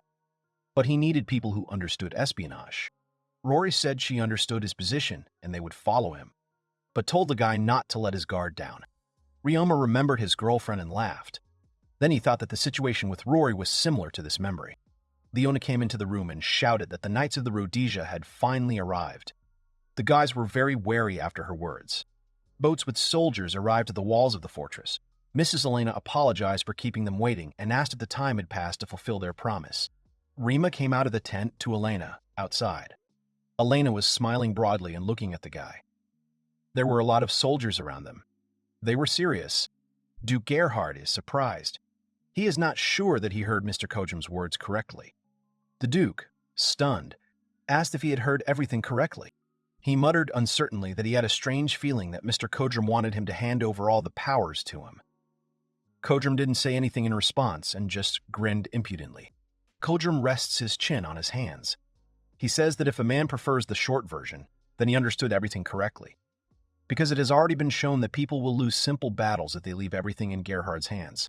From those words, Kyle tightens his lips and frowns, closing his eyes, because he was thinking about Hadram's words. The man was furious at his words. Gerhard slapped the table and jumped up from behind it. He called the general an obscene word and asked him who he thought he was, because he was just a pathetic deserter general. The Duke thinks that Hadram is a rat, even though it was the Duke who created this council because he heard that Hadrama had good ideas. Kojum dared to recall the defeat in the last skirmish at the very beginning of the council. After some time, the man, who was enraged by Hojum's words, still calmed down his ardor and sat down. Kojum looks at the interlocutor with predatory eyes. He thinks that when people try to attack him, they should attack first. It was a principle for his whole life. He mentally tells the Duke to be a good boy and let himself be warmed up. The man squints at Hodrum. He wonders what this cunning, traitorous man is up to. The Duke is even more outraged by this situation, because this upstart has only 2,000 men under his command, while even after the reorganization, the Duke will have 20,000. Although for the most part these are mobilized peasants. But do not forget that the man also has cavalry, and if he wants to, he can force Hodrum out. Then someone's hand rises and the person expresses his confident agreement with the general's opinion. Both men looked at Kyle in disbelief. However, he asked if he had not made himself quite clear, and asked for an opportunity to rephrase his words. As it turned out, he really believes that they should transfer authority to General Hadram. Then the men in the council began to whisper to each other and think about solutions. Kyle gets up from his seat, addressing the Duke. Kyle says that he, to whom the Duke entrusted the army, let him down. So the only similar solution, in his opinion, to defeat the enemy who is able to defeat him, is to allow a stronger leader to lead an army of soldiers. Here, Duke Gerhard looks at Kyle with a dumbfounded look. He doesn't understand what the man is talking about. Here, Gerhard turns to Hadram and asks if he has lured Kyle to his side. The general looks at the Duke in disbelief. The Duke does not believe that Hadram could have lured anyone to his side.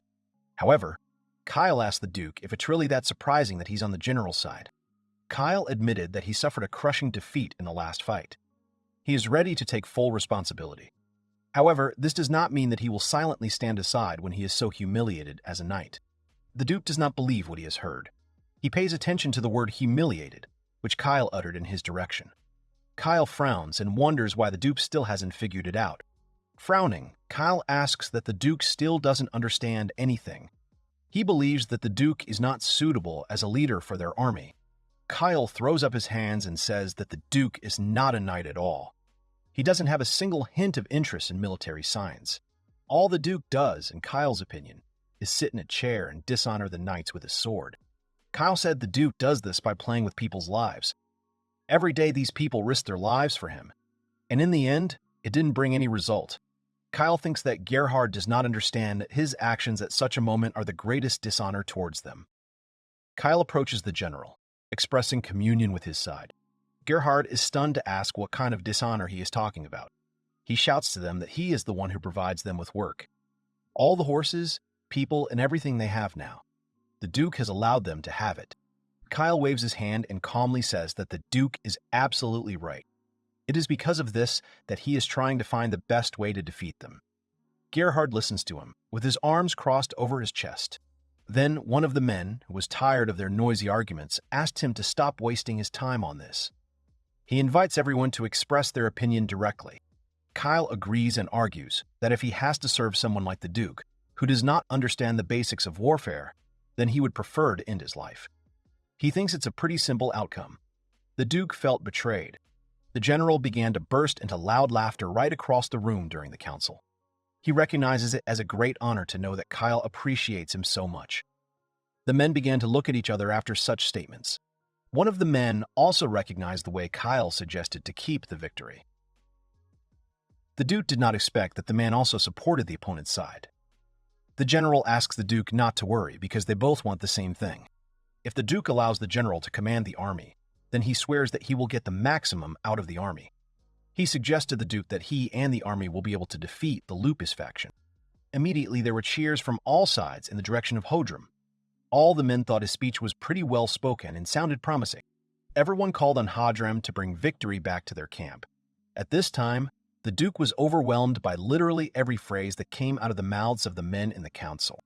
After a while, evening came. Clouds were gathering in the sky and the sun was no longer visible. The Duke is sitting in his office.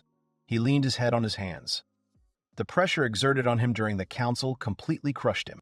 The man wonders why everything turned out this way and where he made a mistake. He wonders why there was no one on his side in the end. The Gerhard family is a proud and noble couple. The Duke does not understand why he is being treated this way. Moreover, other noble people behaved very absurdly about these people. This can be considered a coup d'etat. Here a man enters the office and addresses Gerhard, calling him his lordship. He asks with a smile to raise his head. The Duke is surprised by his appearance. He immediately gets up from his desk. He walks up to him and grabs his hands. Duke Gerhard begs him for help because he has no one else left except this man. Out of desperation, his hands are clutching the sleeves of that man's clothes very tightly. The country instructed the man to prolong the civil war for at least 6 months, but this is definitely not good. The man sincerely assures, in order to reassure him, the Duke that he has a plan to stop all this. The Duke frantically asks the man if this is really true, and the man will be able to somehow influence the situation, which is rapidly heating up and is definitely not for his benefit. The newcomer comforts the Duke. He understands that they are, of course, limited in their actions because of Hodrum, who was trying to harm them, but there is something that can help them. The man wants to continue, but then the Duke cuts him off in mid-sentence and screams at him to stop pouring salt on his wound. Then the man patiently asks to listen to the Duke until the end of his speech. The man explains that in any case, the Duke should not underestimate the commander of the enemies, not only because of defeating Kyle with his water attack, but also because of his impeccable control of spreading rumors after the victory. Duke Gerhard seems to understand something. He asks if the man means something about the demon Heraklion, saying that he spread rumors after the victory. The man agrees. He explains that when such speculations have reached a critical mass and penetrated into the hearts of people, it will not be easy to eradicate fear from them. This only proves that their enemy is very smart. The man thinks it's just a trap set for them. Then, the Duke realizes this and wonders what to do in this case. He asks the man if he offers to warn Hojram about this. The man denies it because it won't do them any good. Instead, he suggests using such a rumor. At this time, Mr. Ryoma is addressed by Rora, who has just approached him with a serious expression on her face. She reports that there are no signs of further enemy attacks on this fortress. She wonders if it is possible that they want to settle the score by opposing them on the plain. Ryoma is thinking about the decisive battle on the plain. By organizing a decisive battle in the wheat fields, they will eventually deplete the kingdom's resources. It will be difficult to calculate tax collections next year. But in the end, the enemies allowed citizens to be robbed, so they can decide to do this. Thanks to the rumors, the enemy troops should be heavily demoralized now, especially considering that most of them are mobilized peasants, and now the princess of the Royal Knights has joined them. Then they will have the advantage. The guy understands that the decisive factor is military power in the open field. This is a good situation for them. He understands that in this case they can win. The girls look at him puzzled, and after a while one of them, Sarah, was delighted and tells Rima that it's quite cool. The guy agrees with her. However, Ryoma cannot understand what is bothering him, because everything is going too well. He talks about it while stroking his chin thoughtfully. Then a voice is heard from the other side, calling the guy. As it turned out, Miss Elena was standing behind the fence, who came to visit them. She turns to the guy in order for him to pay attention to her. After a while, she asks Chris to support her sword. She hesitantly picks up a weapon and agrees to the woman's request. Literally a second later, the woman touches one of the fence bars, finding support in this. She deftly jumps over the fence, approaching the guy. Chris was immediately worried about Mrs. Elena. She is stunned to watch a woman who bravely jumps off such a wall and calls out to her in fright. Elena lands confidently in front of the guy. She says that she is a knight of darkness and the one who will send this world into the abyss, and who will return to it in the end himself. She is Elena Steiner. She decided to make a spectacular appearance on the guy's territory, so that the girls were just delighted with such an appearance. However, Ryoma did not appreciate it. In the royal capital, the woman was constantly sullen. It seems that the woman is starting to scare him. Elena smiled warmly. The air on the front line is simply amazing. It energizes her. Elena runs her hand over the fortress. She notes that they have a pretty impressive one. The woman is amazed that they were able to build something like this in such a short time. Ryoma notices that the woman ignored his question about her mood. The guy says that it's not that amazing. However, Elena reproached him that the guy never seemed to have heard that excessive modesty is a sign of arrogance. Her Highness would be amazed when she comes. When the topic came up, Ryoma immediately darkened his face and scratched his head. He told Elena about what really happened back then. The woman asked in surprise if Mikhail was really on the battlefield then. Ryoma agreed. He explains that Mikhail led the attack on the enemy, although his task was only to scout the area. And now Mikhail is missing. Elena says that whatever the reason for Mikhail's act, he clearly violated the military regulations. Even though the man intended to command Ryoma in this mission, the guy exhales and says that he knew about it. The woman says that this is a very bad outcome, and the guy suggests that it may be because of this that the princess may doubt his loyalty. However, the woman refutes these guesses and says that the princess is not so subject to doubt. Mikhail has been a loyal knight of Her Highness since childhood. Elena thinks she's known him longer than all of them put together. Elena wanted to continue the story, but stopped and asked the guy to forget about these words. She asked the guy to understand the situation because she herself intends to tell Princess Lupus about it. The guy agreed in surprise and left the matter to Elena. Meanwhile, on a dark night, several attentive guards the entrance to the chambers with weapons in their hands, always ready. In this luxurious room, the princess is sitting in the middle, and Miss Elena is kneeling humbly in front of her, her head bowed low. The woman tells the princess about what happened then. Princess Lupus is clearly not happy about this news. She sat meekly, as befitted a princess. She understood the whole report. The maid saw her mistress's agitation. Ms. Lupus thanked Elena for the report. After a few moments, she asked Multina to let her be alone with herself today, apologizing in advance to her. The maid wanted to object, but then she saw the princess's eyes full of pain and pleading. Mrs. Lupus sincerely asked the maid to obey her.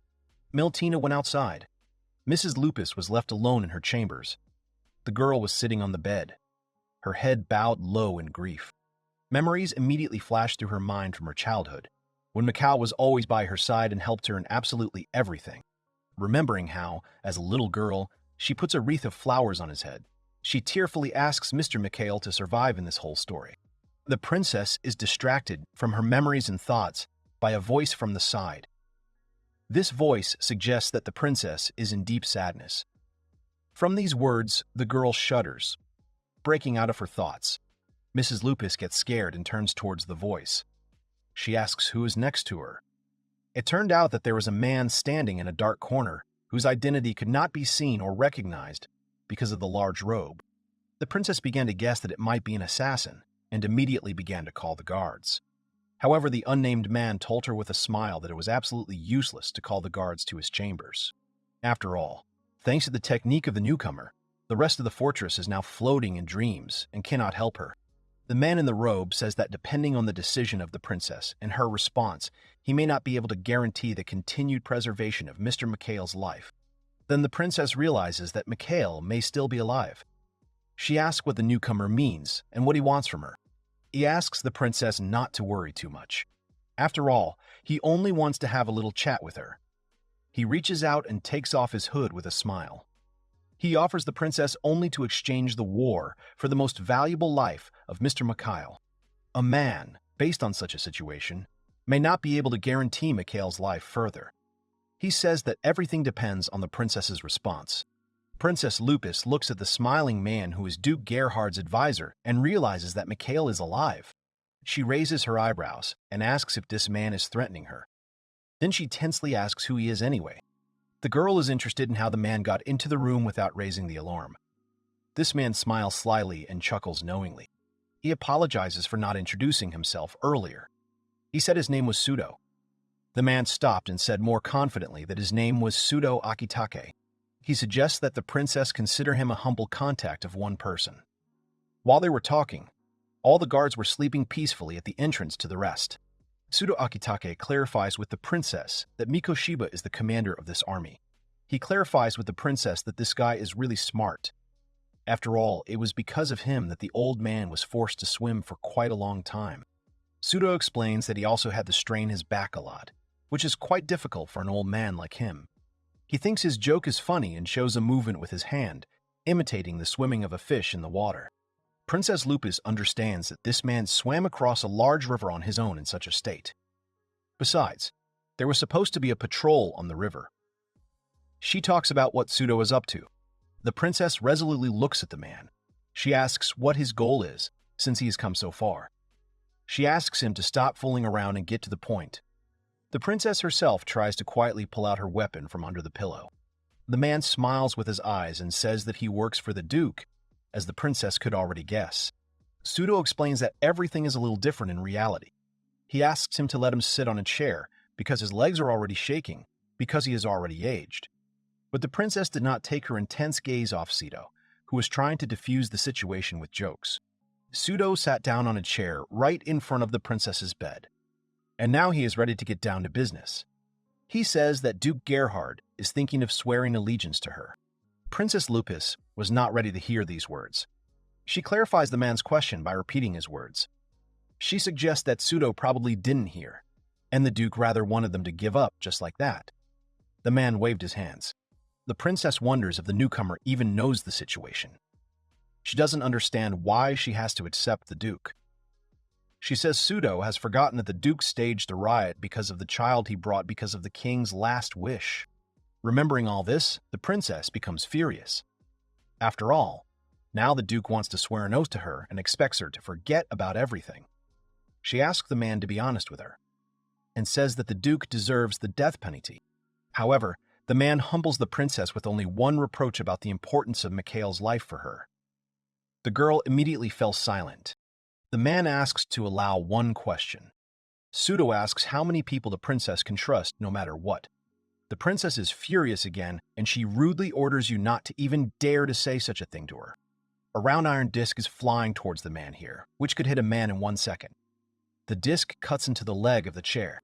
The princess was surprised, because she did not expect that an attack would be made in her chambers. The man just smiled and tried to pull the metal ring out of the chair leg. He admits that the attack was quite dangerous. He considers it cruel that even though he is a trespasser in this house, to attack him without any warning. While saying this, Pseudo carefully examines this round-throwing weapon, which he holds in his hands. As it turned out, it was a chakra, a kind of throwing weapon. He examines the chakra. He understands that this thing is quite rare. He believes that he knows the only person who is capable of using this weapon. Before naming this person, Pseudo smiles slyly.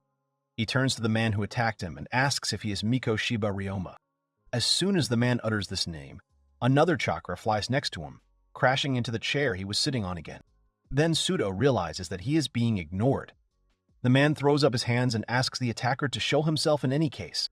Princess Lupus stared at the man in surprise. Pseudo talks about being made to look like a fool talking to himself. Immediately behind the princess, someone began to cut the fabric of the chambers. Then someone grabbed the princess by the hand and pulled her back through the hole, which was made with a weapon. As it turned out, Meltina had released Her Majesty from her chambers. Pseudo barely noticed it. The girl put Princess Lupus on the ground. She apologizes to her and says that she will pay for this miscalculation a little later. Here, Meltina tells Rima that Her Majesty is safe. The guy, hearing the girl's message, called for all the soldiers who were holding fire sticks to get ready. On Ryoma's orders, all the soldiers began throwing lighted sticks towards the chambers, and immediately they burst into a bright and large flame, illuminating all the darkness around. Princess Lupus notices that the chambers are starting to burn. She frantically asks to wait. She tells Meltina that a person cannot be deprived of life and asks her to get water and put out the fire. The girl does not understand what Her Majesty is talking about. The princess can only frantically ask to fulfill her request because she wants to ask something from the man who so unexpectedly burst into her chambers. Meanwhile, the princess's chambers were burning with a bright flame. Meltina looks towards the fire and says that it seems too late to save the killer. Then a dark silhouette appears in the flames. There is one opinion from the outside that this is a rather cruel technique. The man comes out of the fire and asks the soldier to give him some respite, because they burned his best clothes. He brushes the ashes off his sleeves. Here Ryoma grabs a katana and wonders if the man is even human. Here Pseudo joyfully spread his hands. He is glad that the guy finally decided to talk. Then the man noticed how the guy pulled out his katana with a click. He grins and thinks the guy is a sociopath, because he wants to take a silent approach again. Ryoma is madly looking at the man. He swings with all his might and grazes the man's body with his sword. Suddenly, Ryoma's eyes widen in shock. As it turned out, Pseudo managed to deflect the blow with his sword. However, Mikoshiba Ryoma's incessant attacks prevented even unnecessary movement, leaving only the opportunity to defend against aggressive attacks. The man, considering the quality of his own and the opponent's weapons, suggests that Rein postpone their battle for the future. The guy makes another lunge and delivers another attack. Pseudo is not happy at all that Ryoma is completely ignoring his words. Pseudo realizes that he can't afford to fight the guy here. Immediately, the guy stands up in a stance, summoning his strength. He raises the sword high up. Pseudo notices that Ryoma is standing in a fire stance. He asks him if it's not too good for such an occasion, because he can't end his life here. Here, the princess screams desperately and asks Ryoma to wait a little and not kill Pseudo yet, because she needs him. In response, the guy just says that he has no reason to stop. The princess sincerely asks to lower the sword, literally begging the guy for it. She wants to explain everything to him. The guy hesitates a bit and lowers the sword to the side. The princess approaches him, and the man is very happy about this outcome. Pseudo thinks Ryoma is a poor man. After some time, when everyone is calmed down more or less, Pseudo thinks that Ryoma is a problematic person. Pseudo says that Duke Gerhard has decided to swear allegiance to the princess, and to prove his sincerity, the Duke plans to return Mikhail, who is now imprisoned in a shelter in Harkleon. But it all depends on how Pseudo leaves this place. Elena, Rema, and Melton met all his words with a reproachful look, because they did not expect such insolence on his part at all. Here, the princess turns to her supporters with a desire to hear their opinion on this matter. Ryoma asks his question based on his opinion. He believes that the princess has already decided everything for herself. He thinks she's really kind. However, they were only planning actions according to the will of the king, and they had no desire to start an uprising. Everything was planned by Hodrum, and only by him. The guy understands the full scope of the situation. To blame Hodrum for everything in order to save ourselves. And people want him and the princess to accept all these apologies in exchange for the life of one knight. Ryoma considered this a real absurdity. The guy realizes that even Meltina has no words, although she can't say a word, probably because she is close to the princess. The guy understands that he has no options, and he must be the one who can answer. He raises his hand to express his opinion. Then someone's foot stops him. Elena immediately steps on the guy's foot to make him sit down. She whispers to the guy that he can't say anything. The woman explains this to the guy by saying that the guy still has a lot ahead of him, and there is no need to make Her Majesty dislike the guy now.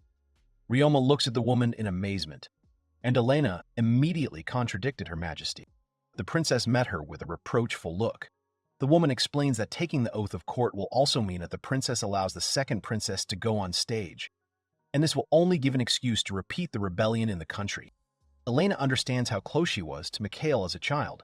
However, Mikhail is also an army general. He should have understood the fate of the losing side's general. Elena is not 100% sure that he would like the chaotic future kingdom of the Rhodesia. Elena is looking for approval from Pseudo. The man confirms the woman with a question. Elena asks me to tell Mikhail to end his life right away. Meltina looked at the woman in shock, and the man in Ryoma subdued her with a serious look. Pseudo understands what the White Goddess of War of the Road series is now. General Elena Steiner. That's what you'd expect from her. Suddenly, the princess abruptly jumped up from her seat and slammed her palm on the table. Ryoma started it and looked at her in surprise. The girl exclaimed that she had another solution. The princess asked loudly and confidently what would happen if Mikhail became king. She did it because of Elena's words. And then Rema and Elena looked at the princess dumbfounded. Her Majesty says that in this case, saving the king is the most important priority. Meltina asks Her Highness to wait a bit. She says that if this is just a hypothetical proposal, then it's a little too much. The princess immediately thought about it. She realizes that she made a big mistake.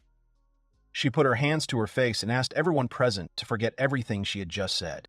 After a moment, the princess cleared her throat and calmed down. She thanked Elena for her advice. She believes that her opinion is correct from the knight's point of view. However, the princess can't do anything. Mikhail is one of the knights whom she believes implicitly. Losing such an ally would definitely be a big problem for the future of the Road series. Of course, they can interrogate him about violations in the future, but since Mikhail can be saved, then they must do it. The princess wonders if she is too naive if she believes that they will not have to fight against Duke Gerhard, and this may mean fewer losses on both sides. Then Rimu stretches out his hand. He gets up from his seat and asks the princess to let him speak. Without waiting for an answer, he says that he also thinks that taking Gerhard's oath, which Pseudo suggests, is a good idea. The girl was glad that there was still hope for Mikhail's salvation and sincerely thanked Ryoma Mikoshiba. However, Ryoma thinks that Mikhail will have to leave the title and pay compensation as conditions for the implementation of this scenario, and a man will be banned from getting a post at the royal court for several years. The guy turns to Pseudo and asks opinion that this is a pretty low price compared to life. The man smiles when everything was decided, and he still got his way. Pseudo says they have an agreement. Now there are only 2,500 knights left under the command of Hadram. Leonel believes that if they continue to fight him, they will lose the granary. But otherwise, the power in the kingdom will be divided, which in the end will give other countries a chance to invade. Ryoma agrees with the girl's words, and Sir Bolt suggests that they are between a rock and an anvil. Ryoma says that in any case, they will achieve their goal in this way. The guys look at the guy with approval. It was finally their time to attack Heraklion. Ryoma realizes that this is their last battle. The time has come. The cavalry gathered and they were all waiting for the order to begin their action. Meltina expressed her willingness to start the battle. The princess waved her hand in the direction of the endless field and called on the army to start the battle. The residents seem to understand that their affairs are bad because the war begins. Some people think that the devil has come to attack them, and that very devil has finished with those in the river and is now coming here. According to the residents, the demon probably doesn't care if they are from noble families, just peasants or women with a child. Here the residents are already in complete panic and shouting that the devil of Heraklion is coming. At this time, the princess directs all the troops forward. She calls on the soldiers to bring her Holdrum's head. Ryoma thinks that the army looks quite inspired. Sarah asks him if they would do well if they did not join the army. Ryoma agrees, because they have numerical advantages. There is no reason to support an attack on Heracleon. He explained that on top of everything else, Pseudo contributed to the exodus of the feudal lords from the Alliance because of the news of Gerhard joining us. Ryoma says that the only ones left are Holdrum's direct subordinates, and those who simply did not have time to leave the city. The girl looks at the guy with concern and thinks about who this Pseudo really is. The guy intends to find out soon. The guy understands that, in any case, the princess will cope with Heracleon on her own. Here Ryoma calls Gina. The man suddenly appeared from behind the girls, thereby scaring them badly. Gina tells the guy that his prediction was correct. He is full of seriousness, and the girl understands that this old man is very good at maneuvers. Jinyu explains that, according to the merchant, he came from Kodrum's residence, and apparently, the general bought a lot of clothes and title documents from him. Moreover, Hodrum used gold coins. They realized that the general was trying to wrap the coins as quickly as possible. And, based on this, it seems that he is trying to increase his natural capital, knowing that he will lose the war. Leinao notices that Hodrum looks like he bought provisions. For example, pickled cucumbers and other long-lasting products. Ryoma is sure that this is not the standard diet of his soldiers, and he clarifies this with the guy. His words confirm it. Ryoma is unhappy because he realized how bad a person Hodrum is, just as Elena described. Sarah leans over and asks what Ryoma means. The guy explains that in a normal situation, there is a special detachment that is responsible for observing the standards of provisions for soldiers. Ryoma is talking about the supply squad now. In other words, there is no reason for the commander to buy supplies on his own. However, as the girl herself heard, the fact that Kodrum personally exchanged some of the money from the merchant for the long-lasting food of his residence means that he is trying to escape the country on his own. The guy came to this conclusion. Then Elena comes out from the side. She says that, moreover, most likely Kodrum will make an escape attempt during their offensive on Heracleon. The girls are clearly unhappy with Hodrum's personality. The guy is surprised because he did not expect to see where Elena is. He thought that a woman should accompany Princess Lupus on a camping trip. Elena says she didn't go with him from the very beginning. She asks Rima to think about it himself, because if Elena had left after the start of the march, the morale of the soldiers would have definitely fallen. Elena would blame herself for setting up Princess Lupus like that. Ryoma is still asking questions. Elena starts coughing and says that something is wrong with her, and Ryoma realizes that the woman lied and is just pretending. And then Elena says that this is such a privilege for an old lady. Elena says that everything is in perfect order. After all, even Meltina comforted her in tears. She asks the guy to understand her. It is not surprising that the male part of the army has such a fighting spirit. In any case, Rima is surprised that Elena has already figured out the situation inside Heracleon. The woman asks not to underestimate the veteran. She wanted to say it, but it was all thanks to her magnificent subordinates, and Chris smiled softly from behind her. Sir Bolts turns to Elena and asks if she has any idea which way Hodrum will run. A man can only name 4 directions: southeast, south, southwest, and west. The girls notice that Hodrum has nowhere to go inside the kingdom. Besides, having accumulated a substantial sum, he will surely go abroad to rehabilitate the army. Elena looks at the map carefully. She understands that in this case Kodrum will go to the west. Ryoma asks the woman if she thinks Kodrum will actually go there. Elena replies that he will do this, because Hodrum's wife was a noblewoman from the neighboring side, the kingdom of Zarud. The cavalry is running along the road at great speed. Kodrum turns to Kyle and asks him if he is sure that there are no pursuers behind them. Kyle agrees. He doesn't see anyone at the moment. Hodrum thinks that his decision to follow Kyle's advice and retreat at this very moment was the right one. That's why, apparently, no one realized that Kodrum was already on the run. Kyle thanks the man for his kind words. Kodrum asks not to think that he will swallow all this so easily. He promises to repay everyone in full, but that they treated him like a fool. He mentally turns to Princess Lupus, Gerhard, who are now his main opponents. He also addresses Elena. The general thinks that he took Elena out of pity and let her live, since she said she would quietly step aside. But the man could not have imagined that she would turn her weapon against him. Kyle looks at him and says that even if they attack Heracleon now, they will not meet what they expect. They will be greeted by deserted streets. The man does not think that at least one fight will take place.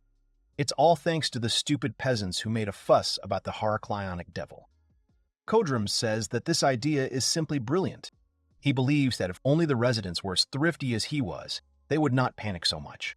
The knight next to him lowers his face, hiding it in the shadow of his helmet, and says nothing. The cavalry is heading on its way. One of the men asks what is the condition of General Kodram's family and if there are any problems. The soldier replies that they are doing everything possible to make them feel comfortable in the wagon. Kodram asks to take care of them, because they are his last trump cards. That's how he talks about his wife and daughter.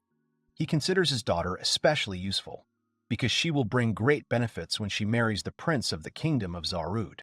The general thinks that when he seizes power as the prince's father, luck will be with them, and all his supporters will become royal guards. He promises the soldiers a proper reward, and the cavalry unanimously agrees with him. It was a dark night. An army was deployed for Kodram and his family. Kyle approaches the room.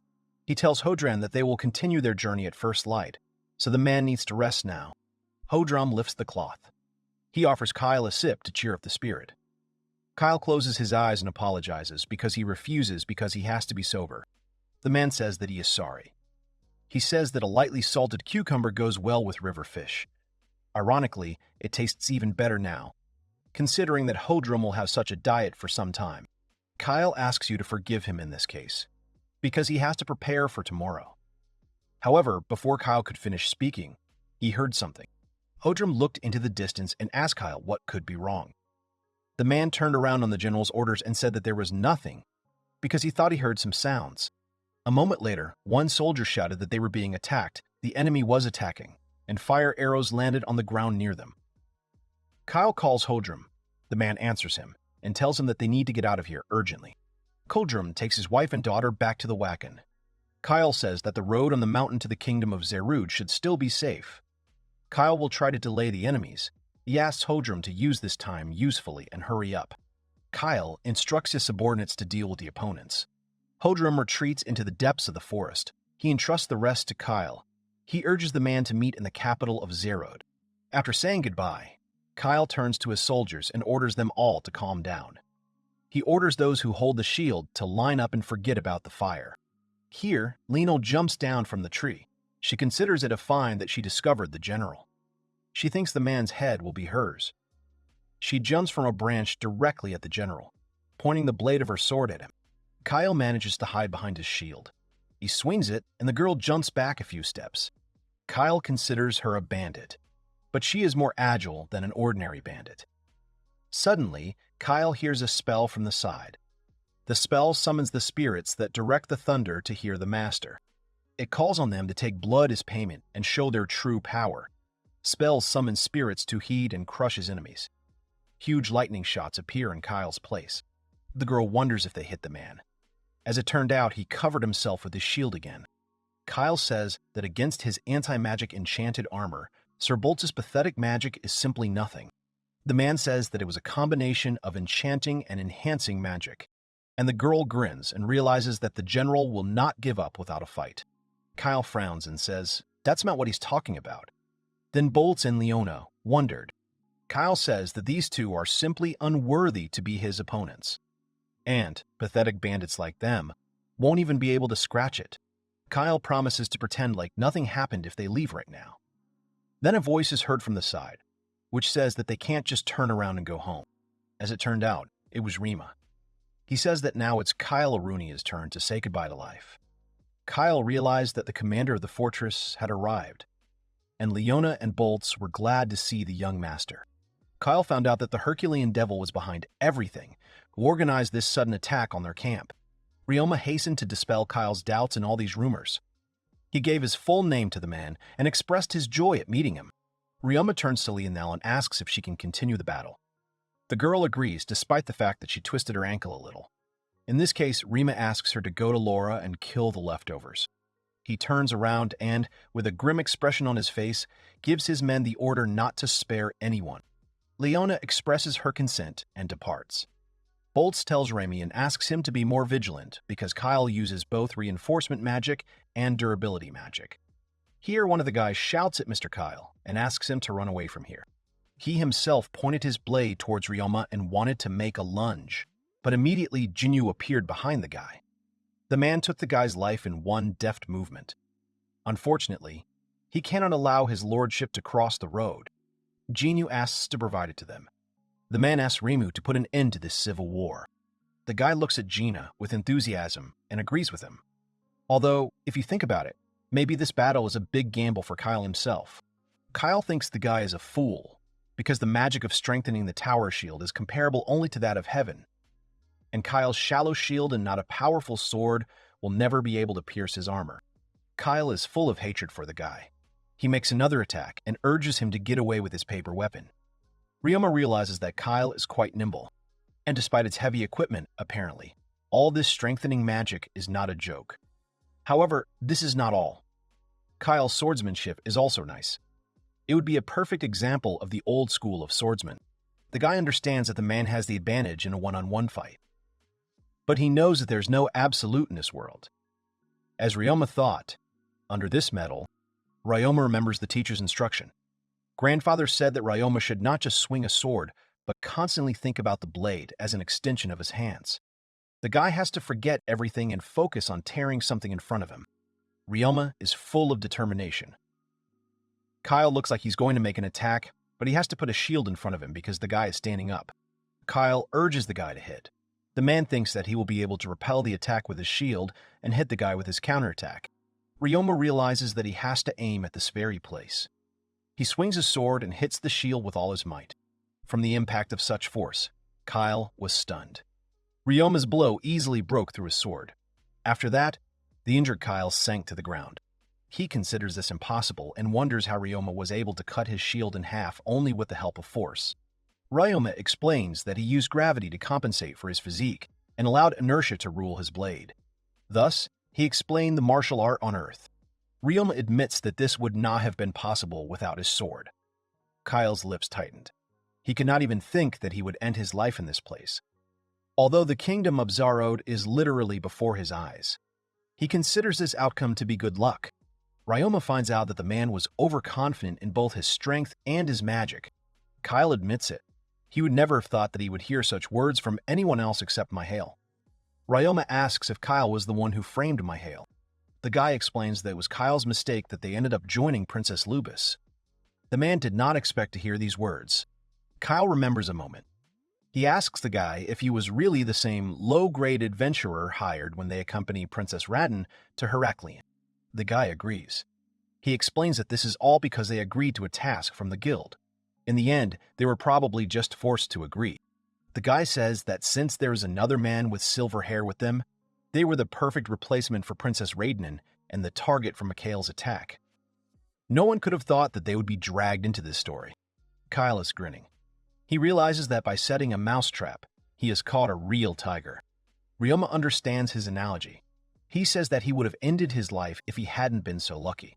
It's pretty simple. Kyle bent his knee. He asks Ryoma to allow him one last wish. The man expresses a desire to end his life as a proud knight and asks Remus to become his opponent, calling him the Devil of Heraklion. The guy agrees. Kyle, gritting his teeth in pain, thanks him and says that now he owes him. Then the guy and the man drew their blades and came together in battle just as Kyle wanted to die. However, their blades did not touch because someone prevented them. Ryoma was unhappy with this outcome, and he ordered to protect the general and his family. As it turned out, Elena took Kyle's life with one blow. Chris was amazed by such an attack, because Elena took the life of a knight with amplifying magic in the blink of an eye. Now everyone has seen the real power of the White Goddess of War from the Road series. The girl says that everything went as planned. Now all they have to do is grab Hodram and take his head off. Elena says that Ryoma has done an excellent job. The girl agrees with her, because Ryoma's plan to leak information into the enemy camp in order to surround them was really amazing. No one would have thought that Ryoma was so good at leading his troops behind him. Everyone was wondering who he really was. Elena thinks that Chris is afraid of him. The girl did not respond to these words. Elena explains that she made a promise to Rima before it all started. Elena promised Rema to return home safely. but she is afraid that she will not be able to fulfill such a promise. Then Chris looked at the woman anxiously. She asks Elena not to talk about something. The girl did not have time to finish. As a subordinate called out to Mrs. Elena, he exclaimed that they had captured Hojum. But he also stopped and corrected himself, said that they had captured General Alberg. Elena and Chris looked in his direction. Hojum was tied up, and the blades were pointed at him. Kudram's poor wife and daughter looked anxiously in his direction, not uncoupling each other's hands. Chris ordered a subordinate to remove Hodram Alberg's daughter and wife. Hodram turns to Chris. He calls her a plebeian imp who's in his squad. He says that her face is still disgusting as well. He wondered where she had gone. Even though it wasn't important, he raises his palms and says that now he is giving up. Chris looks at him in disbelief. Kodram asks what is the matter, because he has the right to be tried by the law since he surrendered. Hodram asks to be brought to Princess Lupus. After all, Gerhard had set him up after all. Subordinates attack the man with the words that he had no conscience and shame at all. Elena exhales and says that the man will never change, and this calms her down. Carolina comes almost close to the man with a gloomy expression on his face. Gerhard does not recognize her and asks about who she is. Chris screams that she is Mrs. Elena Steiner. And Chris wouldn't let her talk, as if the man had forgotten her. Kodram asks in perplexity whether Elena should not participate in the March on Heracleon. In the end, Kodram notices that time has not spared the woman. He admits that Elena was prettier than any of the maids he could find at the time when they were fighting for the position of general. But she has changed a lot. Kodram had heard that crowds of his soldiers had joined Elena in this war. Then he breaks into a scream and says that she is still popular among the trash, throwing a curse word in her direction. Subordinates began to insult the man in response, and Elena asked to put aside all these feuds. She ordered Hodram to stand up in an authoritative voice. Holtram is angry about this. He irritably asks Elena if she is deaf. The man reminds that he has already given up and asks to be simply exiled from the kingdom, or something like that. Chris understands that the man counted on his high birth from the very beginning, and Kodram knew that he could prolong his life if he got a fair trial. She wonders how much dirt there is in it. Elena smiles and closes her eyes. She praises General Hodram for his amazing determination, which surprises him. Now Elena says that even after General Kodram was surrounded, he did not lose his honor and challenged her to a duel in the end. He died like a true knight. It would be a brave end for someone who has never crossed the code of honor. Elena turns to Chris and looks for confirmation of these words from her as a witness. The girl confirms Elena's words. The man becomes furious and thinks that Elena has gone mad. However, the woman only inserts a sword into the ground at his feet. Elena says that she will lend Hodram a sword, and he should accept it as a sign of gratitude for not taking a woman's life back then. Kodram asks if Elena will break the law. It is ridiculous for her to think that someone like Kodram, who has violated many laws, exploits his social status and origin. Elena does not think that a man like Kodram, trampling on his entourage, will turn to the laws of the state in the last moments of his life. Then Elena's voice begins to darken. She asks the man not to worry because she will send his daughter and wife and she will keep him company. However, right after she deals with the man, Chris guessed it. She knew that Elena was planning to end her life. The man screamed convulsively and asked Elena to wait, referring to the mercy of his wife and daughter. However, Elena did not even listen. She took Hodram's life with one blow. His head flew off his shoulders. It seemed that this war was over, and it began to rain in the forest, as if washing away all the dirt that had accumulated over the whole story. After that, Elena burst into bitter tears. She realizes that it's over now. He's thinking about his dear Celia right now. After this victory, all the subordinates rush to Elena. She only remembers one young couple. Meanwhile, Hodram's head is lying on the ground. The woman remembers the promise she made to Rima. Elena mentally apologizes to the guy, because it seems to her that she will not be able to fulfill the promise she made to him. Elena turns to Chris. The girl explains that they have dealt with Kodram's wife and daughter. She explains that this is a burden that she has to carry herself. Elena looked at the girl dumbfounded. Chris says that Elena has successfully fulfilled her duty. She thanks the woman for not turning away from the true path, like Hodram. The Hodram family met its end at the moment when the knights who were chasing them attacked. Chris explains that he was just unlucky. No more and no less. Elena listened to the story. She thinks it's a good thing in that case. Chris and Elena stayed on the battlefield, and the rain poured without interruption on their hair and clothes and on everyone around them. Meanwhile, Princess Lupus and the army have already arrived in the city. However, they were met only by empty streets, where there was not a single soul. Meltina follows the princess. She says that, apparently, Heraclion has been abandoned, and the only ones left are the mercenaries who did not have time to leave, as well as several people from the administration, and a couple of nobles. Melton is confident that they will be able to suppress them fairly quickly and end this civil war. The princess understands everything. Melton considers this a good day, because they will be able to do without victims. The princess does not believe in what happened. She doesn't believe that this could really be the end, even though she didn't do anything. With the death of General Hadram Alberg, the leader of the rebel army, the civil war that tore apart the kingdom of Rhodesia for several months is over. This war left only a bitter taste in the mouth of the victors. Festive fanfares are blowing in the streets. Residents look with enthusiasm at the princess, who enters the city on horseback. Even the kids are looking at Queen Lupus with enthusiasm.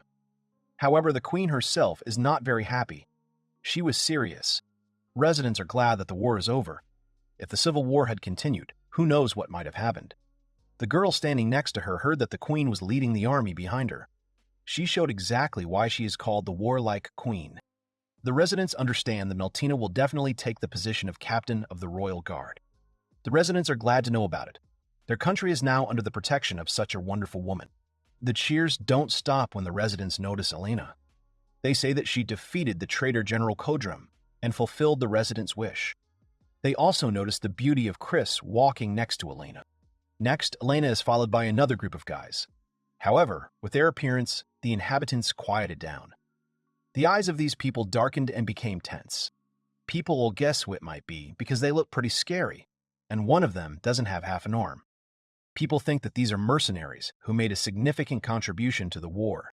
One of the men had heard some rather disturbing rumors about the mercenaries that their gang included some kind of Heraclean monster that killed 10,000 soldiers in a matter of seconds who used water magic to kill infantrymen. They started discussing rumors that maybe he was a womanizer and just huge in size. They assume that he can take his life just for looking at him the wrong way. Residents say that it is frightening, and they wonder if the queen really found a place for such a person in the army, and whether it is safe at all. Here, Ryoma passes by and says that these words are quite offensive. Then the residents turn around in surprise and begin to guess who this big guy who called them is. They looked at the frowning Mikoshiba Remu and realized that he was the Heraclean demon. Ryoma appeared again in the company of the girl sisters. The man says that he thought he would be a teenager. Quiet days have come. Princess Lupus looks out the window and sadly wonders what they should do now. Meltina says it's a resounding victory. The queen says that Ryoma quickly convinced Baron Bargston and Hernan to join their kingdom, and he also brought back Elena, who has a huge military experience behind her, which will strengthen their power. As a result, he forced General Hodram to open up, which allowed him to legally take his life and maintain control over the knights. Ryoma was on the river at the right moment and built a fortress before the enemy forces joined forces. In the Battle of the Tebe River, he defeated the superior forces of his rivals, flooding them. And when the army forces stormed Garakleon, he quickly stopped Hodram's attempt to escape the country, simultaneously getting rid of Kyle. Closing her eyes, the queen frowns slightly and says that what Ryoma did is simply incredible. Meltina explains that the guy was able to increase their strength at no cost. After all, he defeated an army of 20,000 with much more modest forces. On top of everything else, he brought them the heads of 2 generals. It was just unheard of. The man says that rumors of a Miko ship are spreading throughout their country, and along with fear. He probably doesn't like it, but it's better to be known for something like this than to be completely unknown. If they continue to use him, the demon of Heracleon, then this fact alone will strengthen their position. The princess understands that in this case, many will try to recruit him to their side. The princess understands that, as promised, he brought them victory. In return, they hired a guild to clear their names. He's a free man now. The princess regrets that they could not punish for his involvement. The man says that he has now been detained on suspicion of profiting from post-war conditions, but, as a result, he will get out of the country. The man asks about the progress of Maltina's registration as a knight. She explains that they can easily put her as the captain of the squad, but this does not exactly correspond to the level of the reward they deserve. It is better to give her a title with all the honors. However, most commoners and nobles are against honors for Mikoshiba. If Mikhail had been on their side, he would have pacified the opposition. But now he is under house arrest. The princess understands that this will not help them. The man suggests putting Mikoshibu in the place of the Minister of Defense of someone without a background, and this will affect the rest of the empty seats from the war.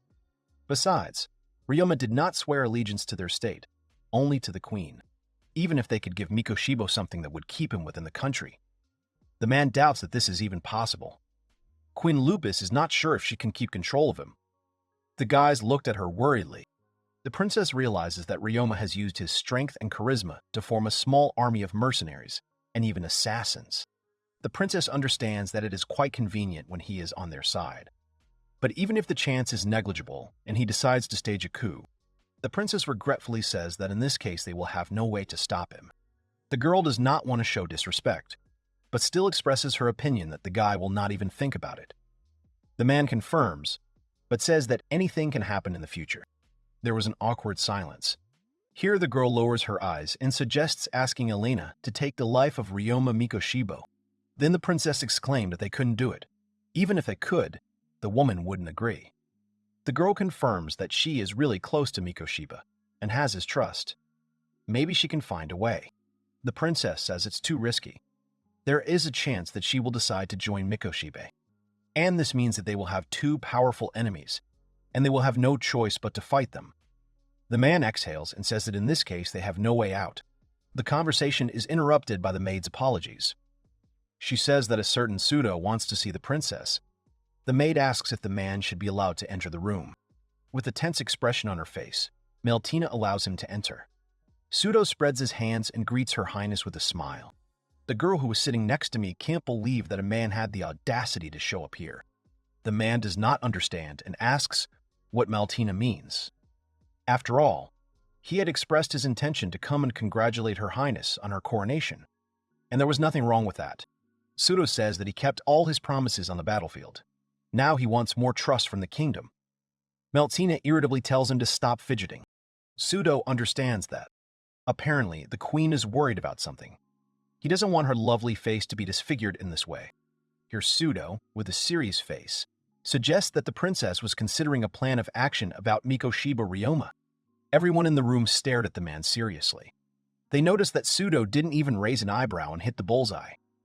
The man says that they've had quite a lot of trouble since they got together with Remy. Pseudo explains that they cannot make him a knight, any more than they can let him leave the country. But you can't take his life either. Here Maltina jumps up and shouts at Pseudo, ordering him to watch his tongue. The queen immediately subdues her. The man expressed his confidence that such speeches would lead the girl to nothing. The princess understands that if a man has started such a conversation, then he most likely has a plan. The man puts his palms together. He is extremely glad that the queen is very perceptive, and this country will prosper with such a queen. Maltina and the man were not enthusiastic about this flattery. Pseudo, in turn, says that Ryoma's existence alone is a problem. Even in this case, the princess cannot take hasty action on this matter. But it is possible to restrain him from influencing politics, and at the same time, keep him in the country by giving him the highest honors of a knight from the noble stratum. The place where all these conditions will be met is within the state. Then Mikoshiba Ryoma was invited to the palace. He and his henchmen have arrived, and now he is kneeling before the queen. Queen Lupus says that in the name of the Rhodium, she grants Mikoshiba the title of Baron, and thus claims that Rima will rule over the Wortenia Peninsula. Ryoma and his subordinates were shocked by this, and stared dumbfounded at the floor. He looks up at the queen uncertainly. He does not believe that he has become a baron. The people who stood at the ceremony also did not believe that a mercenary would become a baron. The queen tilted her head to the side and said that she had noted Ryoma's prowess during the military operations that had recently taken place. She says that the guy's devotion and actions were higher than expected from a citizen of the Rhodium. and were a significant contribution to the formation of the glory of the kingdom. The princess apologized for the delay, urging her to accept what she deserved.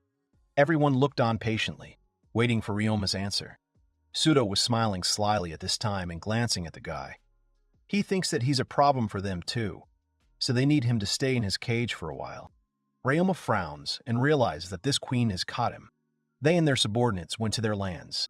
Leona couldn't even think of it. Ryoma now understands Liu Bang, whom Shang Yu exiled to rule in Basha. He admits that the queen caught him well. He had to leave the country while they could. However, Ryoma believes that they did much better than with Han Xin. The guy asks his subordinates not to worry about this. The girl smiles and talks about what's wrong with that. After all, Ryoma went from an ordinary mercenary to a noble. Boltz talks about whether he had a way to refuse. Of course the land is vast, but he has heard bad things about these places. Ryoma explains that he was involved with too many people to just say no and leave. If they had talked to the guild, then he wouldn't have been able to take any assignments. Everything they had done to escape from Ultimia would have gone to waste. And in the end, the guy just didn't want to lose face. Here, Elena sincerely thanks him. She says it's time for something. The woman pulls the sword out of its scabbard and says that in this case, she must fulfill her promise. Then the girls panicked, because they don't know what happened, and why they froze in such poses. Ryoma explains that Elena promised him to come together in battle when the war is over. Elena grins and regrets that the battle will not take place on horseback. Ryoma grins because he doesn't know how to saddle horses. Elena believes that he should learn, since he is now one of the noble people. Ryoma points out that he didn't ask for it, so if he loses, he will ask Elena to take care of him. Elena and Ryoma unsheathed their blades, getting into fighting positions. Elena analyzes this situation. Elena notices that Ryoma got into that very fire stance. Suddenly, Elena chuckles, and then with a slight smile tells Ryoma to forget about it. The guy is at a loss because the woman promised him a fight. She pretends to grab her head and falls down, saying that she lost. Ryoma is surprised by what Elena is doing, and he calls out to her.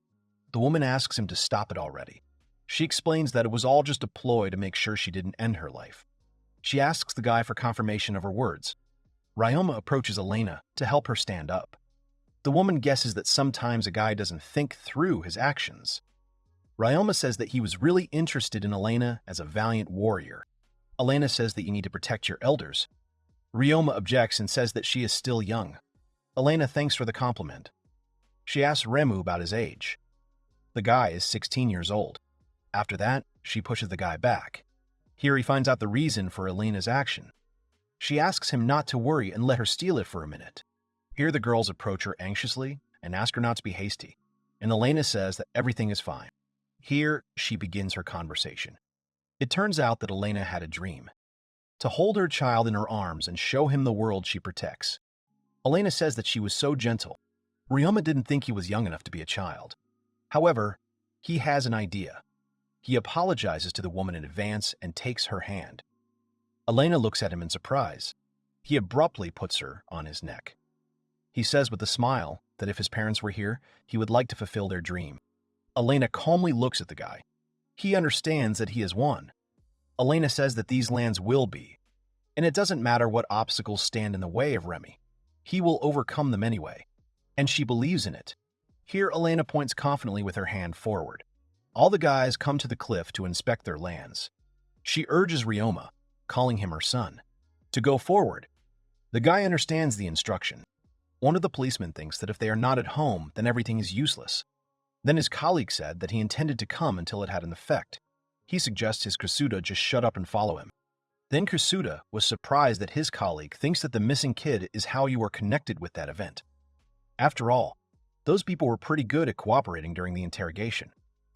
Kusuda doesn't think the family is involved in anything. Tachibana is determined to start an investigation and repeat it until they succeed. He reads what happened beyond suspicion, because it doesn't leave a trace and just evaporates, as if being transported to another world seems very strange. Meanwhile, on the Wortenia Peninsula, being a technical part of the Kingdom of Rodseria, it is a place where criminals are exiled. As a result, there are almost no civilians here. These are untamed lands in which half-demon monsters act as they please. and pirates are robbing the coast. This is a distortion. The girl thinks they got rid of them quite successfully. Saito agrees with her. He thinks they would have gotten them into trouble anyway. The girl could not even think that the guys were involved in the Civil War of the Road series. She thinks about what advantage they could have had from this. Everyone in the room was thinking about the criminal who had done away with Gaze Falkland, the head of the Royal Magician's Lodge. Pseudo intends to start over. Pseudo is thinking about the kingdom of Myast, Rodsria, and Zeruda. He realizes that this was Gaius's plan. To worsen the relationship of these three weak kingdoms and invade them while they were busy with each other was the man's true goal. Pseudo says that they had to absorb these three kingdoms, while maintaining the balance of power with Ernaskilla in the north and Kiltania in the west. This was the only scenario in which the Ultimate Empire would take over the world. Saito notices that this demon not only dealt with Gaze, but also destroyed all their original plans. He considers the guy to be the main thorn in their affairs. The man with the grin says that the guy clearly dislikes the demon. After a couple of moments, Pseudo asks not to get upset so much. If he almost lost that doll that he put so much time and effort into to grow it. The girl lowered her eyes. She says that, starting with the poisoning of the previous king of the Rhodesia and ending with the beginning of the battle for the right of succession, events were going well. She thinks it's good that they didn't figure out who was behind it. The girl is shocked that the guy then agreed to this link to Armenia. It looks, of course, like a promotion, but obviously in order to get him out of the way. Pseudo finds the demon an entertaining character. At the last minute, the guy added requirements so that the deal would take place slightly. Here, the man immediately remembers the demon, who is immensely happy, and where he asked for about 1,000,000 gold coins. Ryoma promised to refine these lands so that no one would be disappointed. He would appreciate it if Pseudo would pay off such an investment. Saito's boyfriend asked him to forgive him. The girl awkwardly muttered that she considered the situation absurd because Ryoma had asked for the entire income of the Road series, and even they would not be able to pay that much. Pseudo believes that making an outrageous demand to embarrass the person with whom you are conducting sentences, and then making it look like he is returning to a more reasonable offer, which was your intention, is considered a good tactic. The first of them is that Mikoshiba will have absolute power over the laws, the military, international politics, and the economy in the kingdom. Secondly, he will be exempt from taxes paid by the nobility of the kingdom. Pseudo said that in addition to all this, Ryoma was also awarded 5,000 gold as an investment. Saito adjusted his glasses on the bridge of his nose and thought that it was just incredible, because these 5,000 gold pieces are almost 500 million yen. The girl was interested in whether Princess Lupus had agreed to such brazen and unfavorable conditions. Sato smiles and nods his head in response, confirming her assumptions. The girl thought it was stupid. After all, she believes that even the title of Baron was a generous reward for him. If the princess agreed to the terms, then he is considered a duke, and the princess, in fact, gave Wortenia the status of a principality. Sato thinks that Ryoma really has a talent for deceiving people, and he has clearly engendered a sense of guilt in Princess Lupus for not fulfilling his initial demands. Pseudo said that the queen is a kind woman. The girl thinks the princess is stupid because she allowed a poisonous snake to live in her backyard. She then turns to Pseudo and asks him if this snake will come back to bite them. Pseudo explains that these were lands of lawlessness in which it is impossible to collect taxes. Even Mikoshiba, despite his talents, cannot make significant progress in a few years, and the Rodzeria won't be able to send Zerud's reinforcements. Pseudo says that there is a chance here. When he says this, the girl's expression becomes more serious.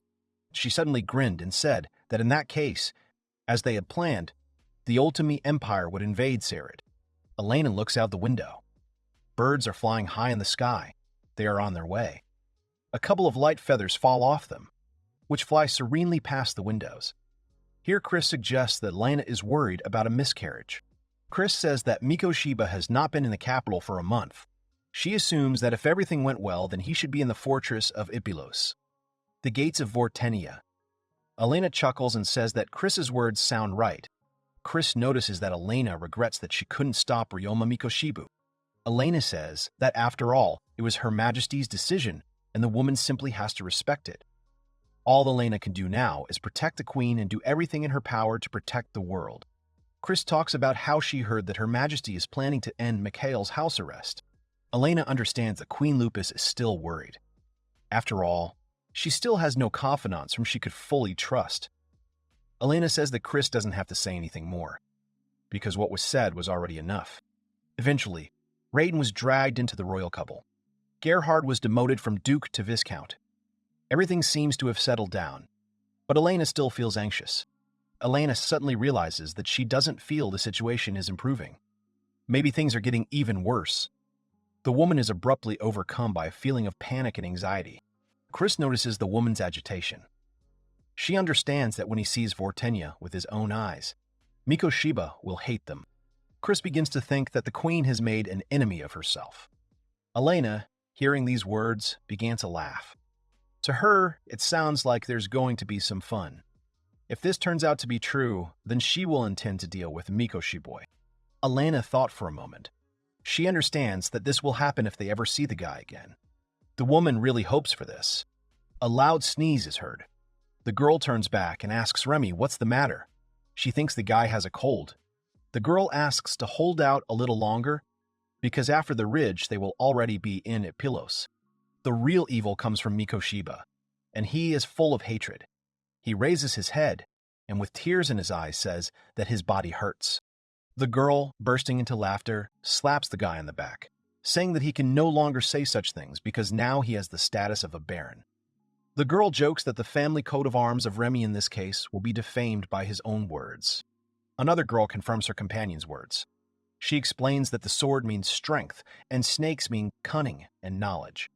She believes that such a coat of arms can be considered the complete embodiment of Remy. The girl who, as it turned out, was quite strict about these changes, threatened with her finger and asked the guy to straighten up and behave appropriately. Ryoma dejectedly agreed. Then her eyes immediately sparkled. She said that in exchange, she promises to apply a special ointment to Ryoma's body when they all get to the tavern. Immediately, the second girl objected that her friend could not so easily take the master's body for herself. Here, the man thinks that Remy should have gone in a carriage. The guy objected and considered it wrong in relation to all those red lines that obediently follow him into such a wasteland. They arrived at the fortress. This fortress is the nearest town to the Wortenia Peninsula. Ryoma believes that they should get all the necessary information about the situation in this place. Ryoma decides to take a little rest and get ready. Then the girl joyfully and enthusiastically asked the man if they could take a bath, and of course he gave permission. The girls were sincerely glad that they would finally take a bath, and at that time, Ryoma was amazed at the size of these walls near the fortress. After all, this is a border town, so they just need strong walls. It looked like they were protecting themselves from more than just Sarah Jerd. The guy understands that people need to defend themselves from the monster from the peninsula. The man agrees and says that he is also known as the lid of the infernal cauldron. Ryoma realizes that, apparently, the persecution is even more severe than they imagined. They arrived at the fortress city of Iplos. It is the stronghold of the northwestern border of the kingdom of Rhodesia. The girls are finally taking a bath, because they have been waiting for this moment for so long. The heat from the water penetrates into their bodies, warming every cell. In the city, people walk along the narrow streets. Meanwhile, the guy sat down at the table to have a snack. Ryoma is unhappy again, and considers this situation not the best for him and his subordinates. They have 30 people in total, including all the Red Lions. The guy thinks that it will be simply unrealistic to rule these backward lands. The girl thinks that maybe they should have brought those mercenaries who fought with them in the war. She remembers that they all went their separate ways after the end of the war. Ryoma believes that this is the right thing to do, because he wants to leave some of the allies on the mainland. Besides, the guys can't rely on the fighters alone. Ryoma wants people who can generate and accumulate knowledge. The guy also wants to explore the land, purchase equipment, and establish a trade route for food supplies. Her sister says that in that case they could inspect the markets for traders. Ryoma agrees and asks the sisters to be more careful in their choice. The man expressed his intention to go to the Adventurers Guild in order to try to find out something about the theft. Ryoma nods approvingly. The guy asks Jean to find out everything about everyone who has power in this city. The guy considers it necessary to find out about their families, personalities, their weaknesses, strengths, and everything else. Jen understands that this information is really necessary in order to gain allies in this city. Jean thinks he should exceed Ryoma's expectations, and the girl is going to look for bodyguards. Ryoma instructs the girl that she has to find 200 of the best fighters, but she also has to take into account that they only have a 1-year contract. He asks them to give them instructions that, in the end, the fighters will be able to become full-fledged knights. Ryoma is a little upset that they won't have any income for a while, so that limits them. The girl asks what Ryoma will be doing at this time. Ryoma thinks that he will try to meet with the city manager, Count Salzburg. Ryoma is not sure that the Count will meet him, but the guy, at least, is determined to at least try his luck, since they will have to deal with him in the future. Ryoma explains that the whole point is that the Count will most likely not like the fact that a nobleman with a lower rank will pass through the city and will not deign to bow to him. The girl notices that it sounds like the Count is too proud. Here, the Jean, full of seriousness, says that in order to find out if this Graf is worth trust, it is necessary to meet with him personally. The guy confirms the man's words. Ryoma offers to take a break from business and take a little rest. He counts on the guys. Ryoma waved goodbye to the girls who were going to rest. He turns to the man and asks if he is here. Jean agrees. Ryoma asks the man why he decided to follow them. Ryoma thinks he deserves the right to know about it. Jean closes his eyes. The guy explains that he just wants to end all these trials of each other. The guy says that everything is fine, and he is sure that the Jean has its own reasons. As Ryoma said, there is a job that the guy wants to hire the Jin clan for. The guy asks the man if the members of his clan are free now. The man says that his people are free now. Terrible thoughts flash through his mind. As it turned out, he was right, and Ryoma wants to get rid of someone big. He asks the man for the price of these services. The man frowned. He says that money will not be a necessity, but in exchange, they will have one request. Then the guy was immediately delighted. He considers it in exchange of pleasantries. He invited the man to discuss the details. Jean thinks the guy is a pretty interesting person. However, he also thinks that he is an impudent person. The Jean is created by the question of how the guy achieved all this. The day has come. At this time, the police are all trying to achieve at least some results. Asuka is standing in the kitchen and wiping the dishes.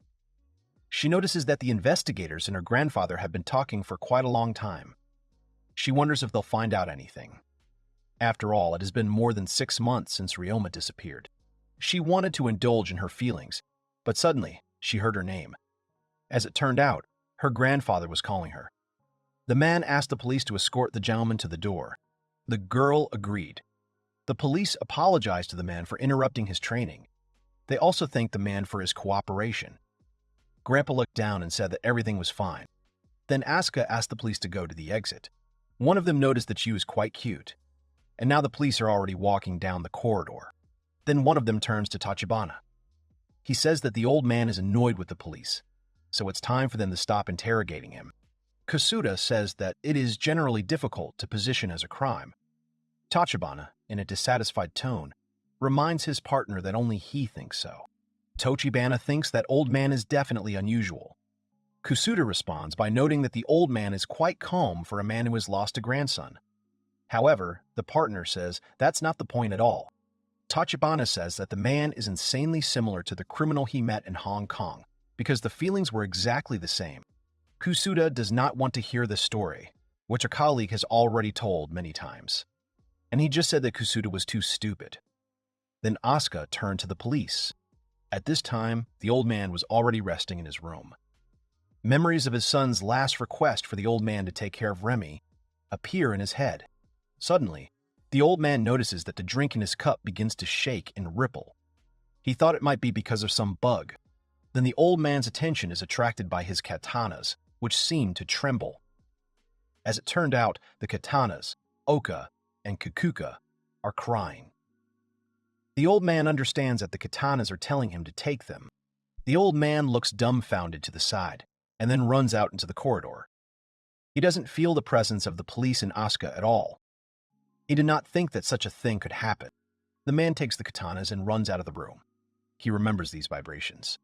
They are the same as when he was sucked in. The old man immediately had a terrible guess in his head that they also wanted to take Asuka away from him. he believes that this may be his punishment. When the old man was transported to that world, he did everything he could. He fought and then was able to return home only thanks to a miracle. After countless sacrifices and miracles, he was unable to find any of his former comrades and arms. They were left in that world. A few decades later, the old man lost his son and his wife. There is a Ryoma, and he most likely did not run away, but was transferred to that world. And now they're trying to take ICQ away from the old man. The man had the most terrible feeling of fear. When they took his son away, the old man taught Ryoma everything in the martial art that he could. So if the guy had ever been swallowed up by that world, he would definitely have been able to survive there. But, in the opinion of the old man, Asuka is completely different. She was a very ordinary girl whom he did not prepare for anything. Unlike Ryoma, the old man mentally turns to his sister and asks her to forgive her useless brother. The old man undertakes to protect her daughter, no matter what. He only wants Asuka to wait for him.